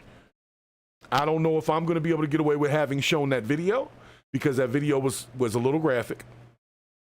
Not overly graphic, but you understand what I'm saying. Albon, you make a really interesting point in the chat there. Albon says they would have gotten in more trouble if Tyrie Nichols was a dog. I give you that. That's a serious one right there. Because, you know, white people love animals. Don't mess with the animals. But they call these black people animals, but they ain't got no love for them. Black on black crime, but with a blue veil on it. That's what we witnessed. And what we also witnessed is in that group, that qualified immunity shit really does work. No matter what we saw as a public or how we felt as a public about it, when they went to court, the judge, who was also black, so they had a black judge, they had a black defense attorney, the defendants were black, the attorney for the prosecution was white. So basically the only white person in the room was the prosecuting attorney. And the reason why they did that is because if the judge would have been white, and did the same thing, they would say, oh, he's racist. So he's being racist because white people don't care about black people, so blah, blah, blah. So they made sure to strategically put nothing but brown faces in front of you so you will understand it's your own people, dog. It's your own people you need to be watching out for. Not so much the other people. Not saying that there's no problems on the other side, but you got to watch your own people. As a black person, you are 98% more likely to have a physical or violent crime committed against you by another black person than by anybody else. Not no Chinese people, not no white people. They don't come to the hood messing with the dudes. They don't come to the hood just playing with people. It's the people that's right next to you. It's the black people. And it doesn't matter if they put on a blue outfit, because their mentality is still black people. And we don't mind killing each other. At least from what I've seen, we don't care. Every freaking day I see this shit. And every story just swept right under the rug. Swept it under the rug. Keep it going. Keep it moving. Nah, we're not going to stop with that one. Just keep it moving. It's sad, y'all. It's really sad. But nonetheless, I really want to know from you guys, anybody who's in the chat, anybody that comes back to, you know, this video later, I want y'all to really think about this. Like does having black police officers increase or decrease your trust in the local law enforcement? So let's just say, if you're a white person, if all of the cops in your neighborhood were black, would that increase your trust in law enforcement or decrease your trust? And if you're a black person, if you're in a neighborhood and every officer is black, does that increase your trust in the law enforcement or decrease your trust in law enforcement? And I would say, honestly, it's starting to decrease my trust. Because what I have to realize is, like they were saying, these guys were basically part of a gang. They didn't mind beating in a couple of heads. They woke up for that shit. They drank coffee getting ready to go whoop somebody's ass daily. And we didn't care. We didn't care. We didn't care. Ben Crump came out there. He cared a little bit, but Ben Crump be getting paid off of this stuff. He don't just do it just because it's a nice thing to do. And it's hurting me to say that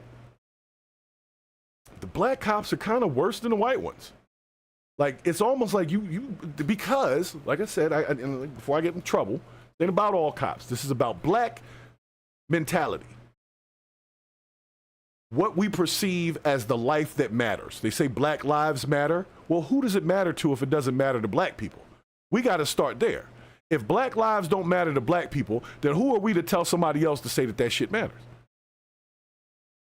I would venture to say you sound like an idiot when you're talking about Black Lives Matter, but you're talking about killing each other and calling everybody niggas every day. And bitches and hoes and all that. And it's nothing but drug and gang culture in the music now. But Black Lives Matter? I bet we won't get a bunch of black people protesting over Tyrie Nichols. At least not at this point. They did it in the beginning, 2 years ago, but at this point the flavor's lost. So nobody's gonna care. Ben Crump might care a little bit, but he got it. He gonna get his money. But nobody cares, man. This is ridiculous that we have to see this and we have to say to our 18, 19, 20-year-old kids, hey, if the police pull you over, this is what you do. Turn all the lights on in the car, roll all the windows down, put your wallet and everything on the dashboard, and put your hands flat on the dash. And if you happen to have a registered weapon in the vehicle, mention it but do not reach for it. That's how you survive these encounters. They did a whole movie about surviving the encounter. I don't believe that Tyrie Nichols was going to survive this encounter. And it was only because he seemed confused. If you ever seen that full video, when they first pull him over, they come in hot. Like, you know, 3 cars, right up at a light. And they didn't ask him for a license or nothing. They never even tried to identify him. They just pulled the car door open, yanked him out the car, and he seemed confused as to, like, what the hell is going on? Like, why is this happening? And nobody explained anything. Nobody said the car's register stolen or blah, blah, blah. He wasn't in a high-speed chase. It was like, why did this start? And I'm telling you, if they didn't mention it, they don't talk about it much anymore. But in the very beginning, they did find out that Tyrie was messing with one of the officers' ex-girlfriends. That's too close. And you think that's random? That you messing with this dude that just happens to be sleeping with your ex? Anyway, I'm sick of this shit. I ain't gonna lie. I'm sick of it. Because nobody cares. Nobody cares. If black people don't stand up and start talking their shit, because I'm here. This is my forum. This is my platform. I'm saying my piece. Black lives cannot matter to anyone else if they don't matter to black people first. So I don't want to hear shit about racism or none of that, because this case is all black. The judge black, the defense attorney was black, the officers are black, the person on the ground who died was black, everybody black. So this is not racial. Or is it? And that's where I just blew your mind. Is it racial? It is racial. You know why? Because that black life don't matter to black people. It don't. That's why we're so comfortable with this. Meanwhile, our Caucasian counterparts are living their lives and they like the police. Now, in certain situations, the police will be too nice to them and set themselves up for something. Being too nice to a guy, he's got a whole body in the trunk and an AK-47 in the back seat. And they end up getting unalived for that. But that's because their initial perception of the so-called perpetrator is, oh, he's a white guy, he's going to be nice. But when they saw Tyrie Nichols, they just saw some nigga on the street. And they put his ass on the street and treated him like trash. And that second body cam segment, they literally didn't know that overhead traffic cam was recording them at the time. So they didn't think all of that was coming out. But guess what? At the end of the day, nobody really cared. Nobody was outside of the courthouse protesting. Nobody's talking about it. And so you know what's going to happen? It's just going to happen again. So what do we do with that? How do we take that? That's a really good question. I don't know. I don't know. I really don't.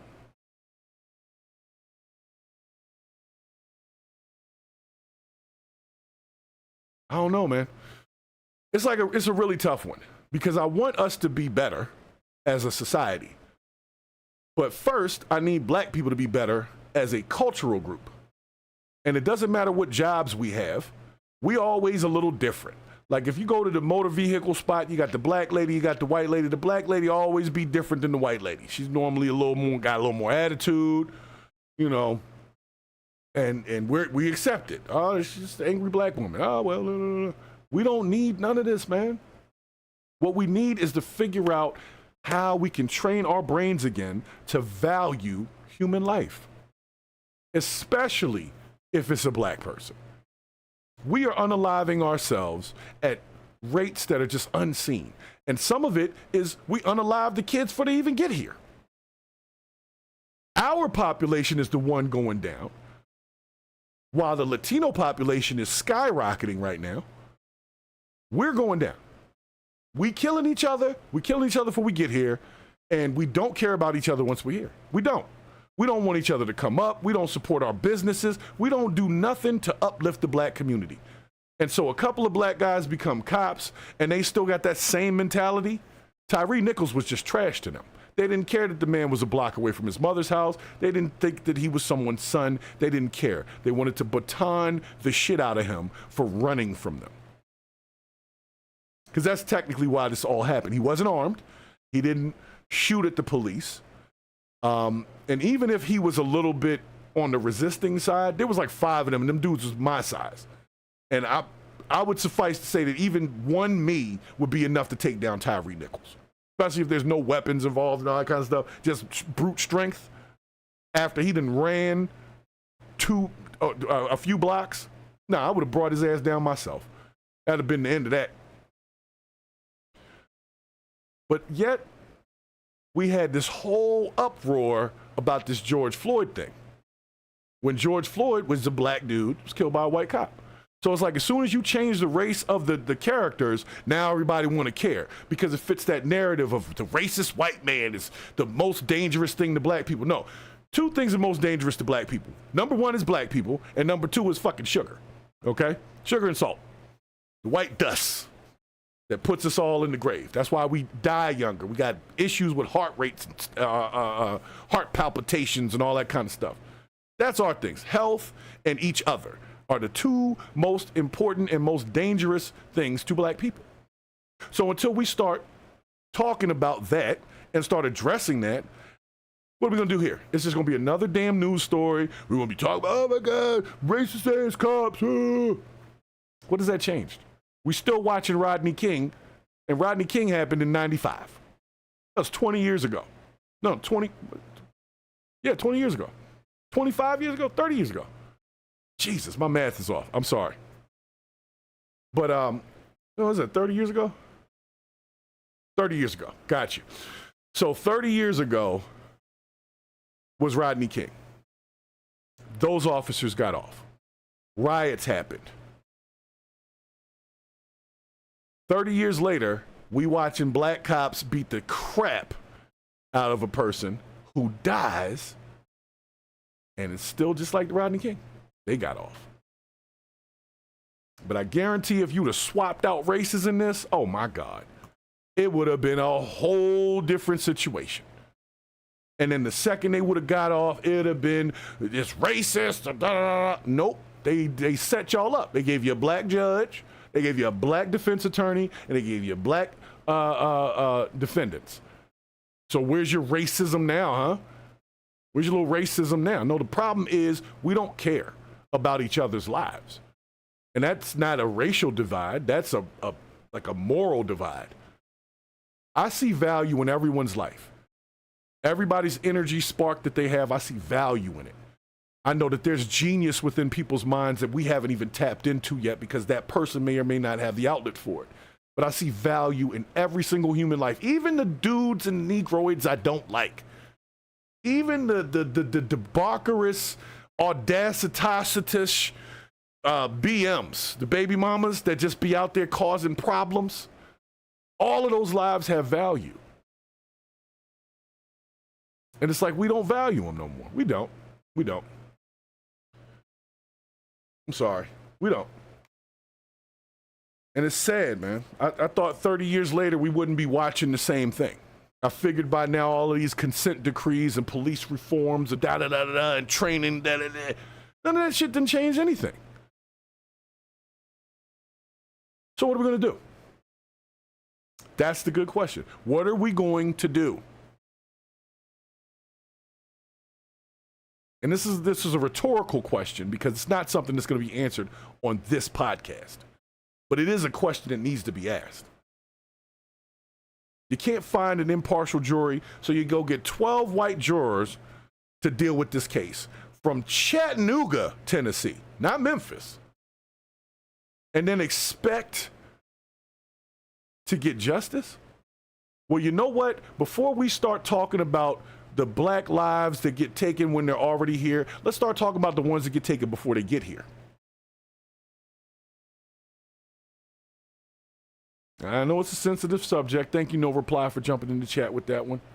20 million black lives taken before they start, well, according to some people, because I believe that it's the moment of conception myself, but that's just my thought. But what I'm saying is 20 million unborn were not born because we took their lives. So if we think that unaliving our children for the sake of convenience, not a medical issue, just I don't feel like dealing with no baby, or I don't like the person that I slept with and had raw sex with, and I don't want to have a kid, so I'm going to get rid of the kid. We can kill each other over that. If you really think about it, that's the value. That's the value. If I could take my own child's life, then what the hell would I care about any other life for? If I could take my own child's life for convenience sake, like I said, it's a whole different thing. We're talking about a medical issue, ectopic pregnancies. I'm not talking about that. So I don't want to have that conversation. I'm talking about the people that just find out somebody's pregnant and they just like, yo, I don't even want to deal with that shit. And so the baby don't get to live. I don't like that.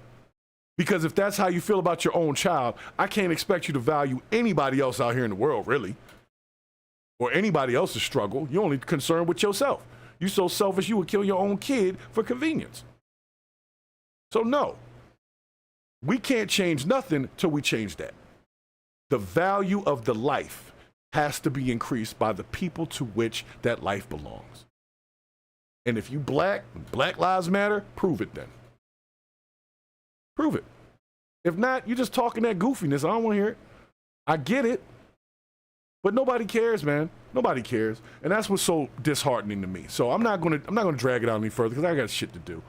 And I know they're gonna be jumping on this, talking about, oh, wait, it was a black judge, and so it's not racist. Well, it's not racist, but it is still stupid. And it is a moral conundrum that we're not dealing with. And until we deal with that, until we start figuring out why it's so easy for us to kill our kids, we are not gonna be worrying about whether or not why it's so easy for us to kill our peers.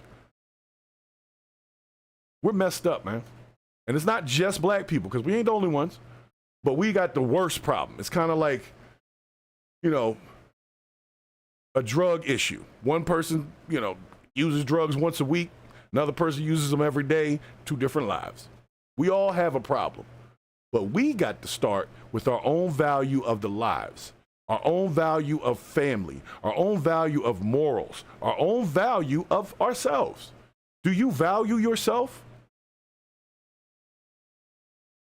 Women that be all on Instagram and with their asses and everything, do you value yourself?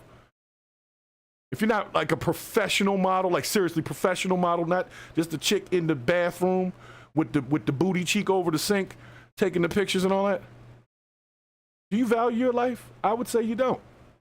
The dudes out there doing crash out type stuff on the videos, showing the guns and the money and all that. Do you value yourself? You don't. You have no value to yourself. So how the hell is anybody else going to value you if you don't value yourself? So it starts with it. And then it stretches to your kids. So if you value yourself, you value your children, you put good morals in your children, then that will spread, and through 3 or 4 generations, we won't have none of this goofy shit going on. I've already had my issues with police. And honestly, the black cops were the worst ones. And this was 20-something years ago when I was really dealing with them. And it was like that then. So ain't nothing changed. If anything, it's gotten worse, in my opinion.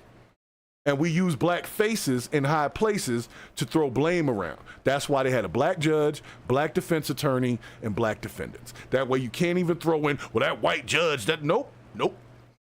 When the kid, what was the kid, recently, what was his name? That did Metcalf in.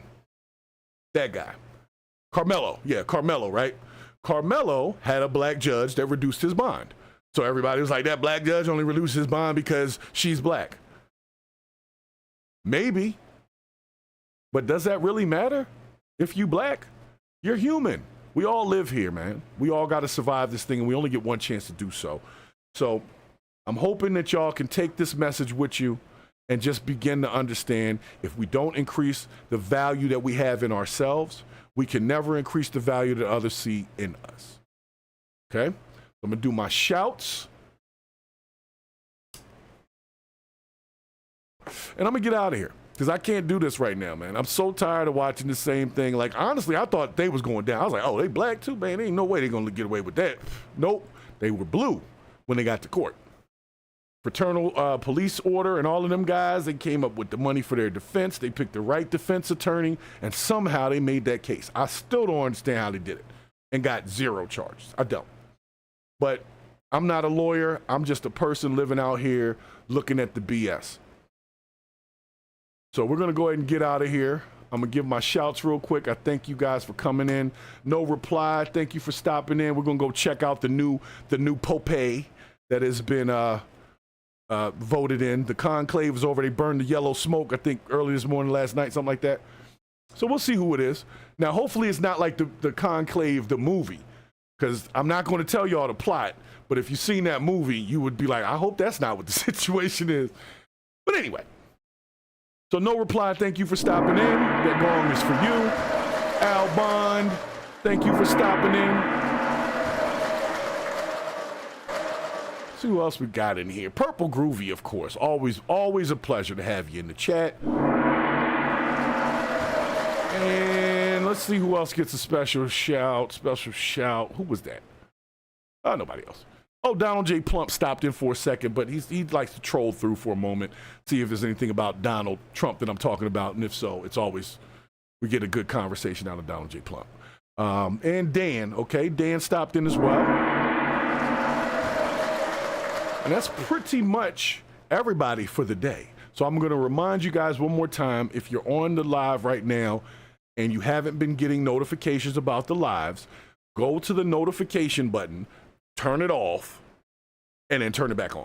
And make sure you click the all and not the personalized one, because if you do personalized and you don't add any settings, it won't send you nothing. That's another thing.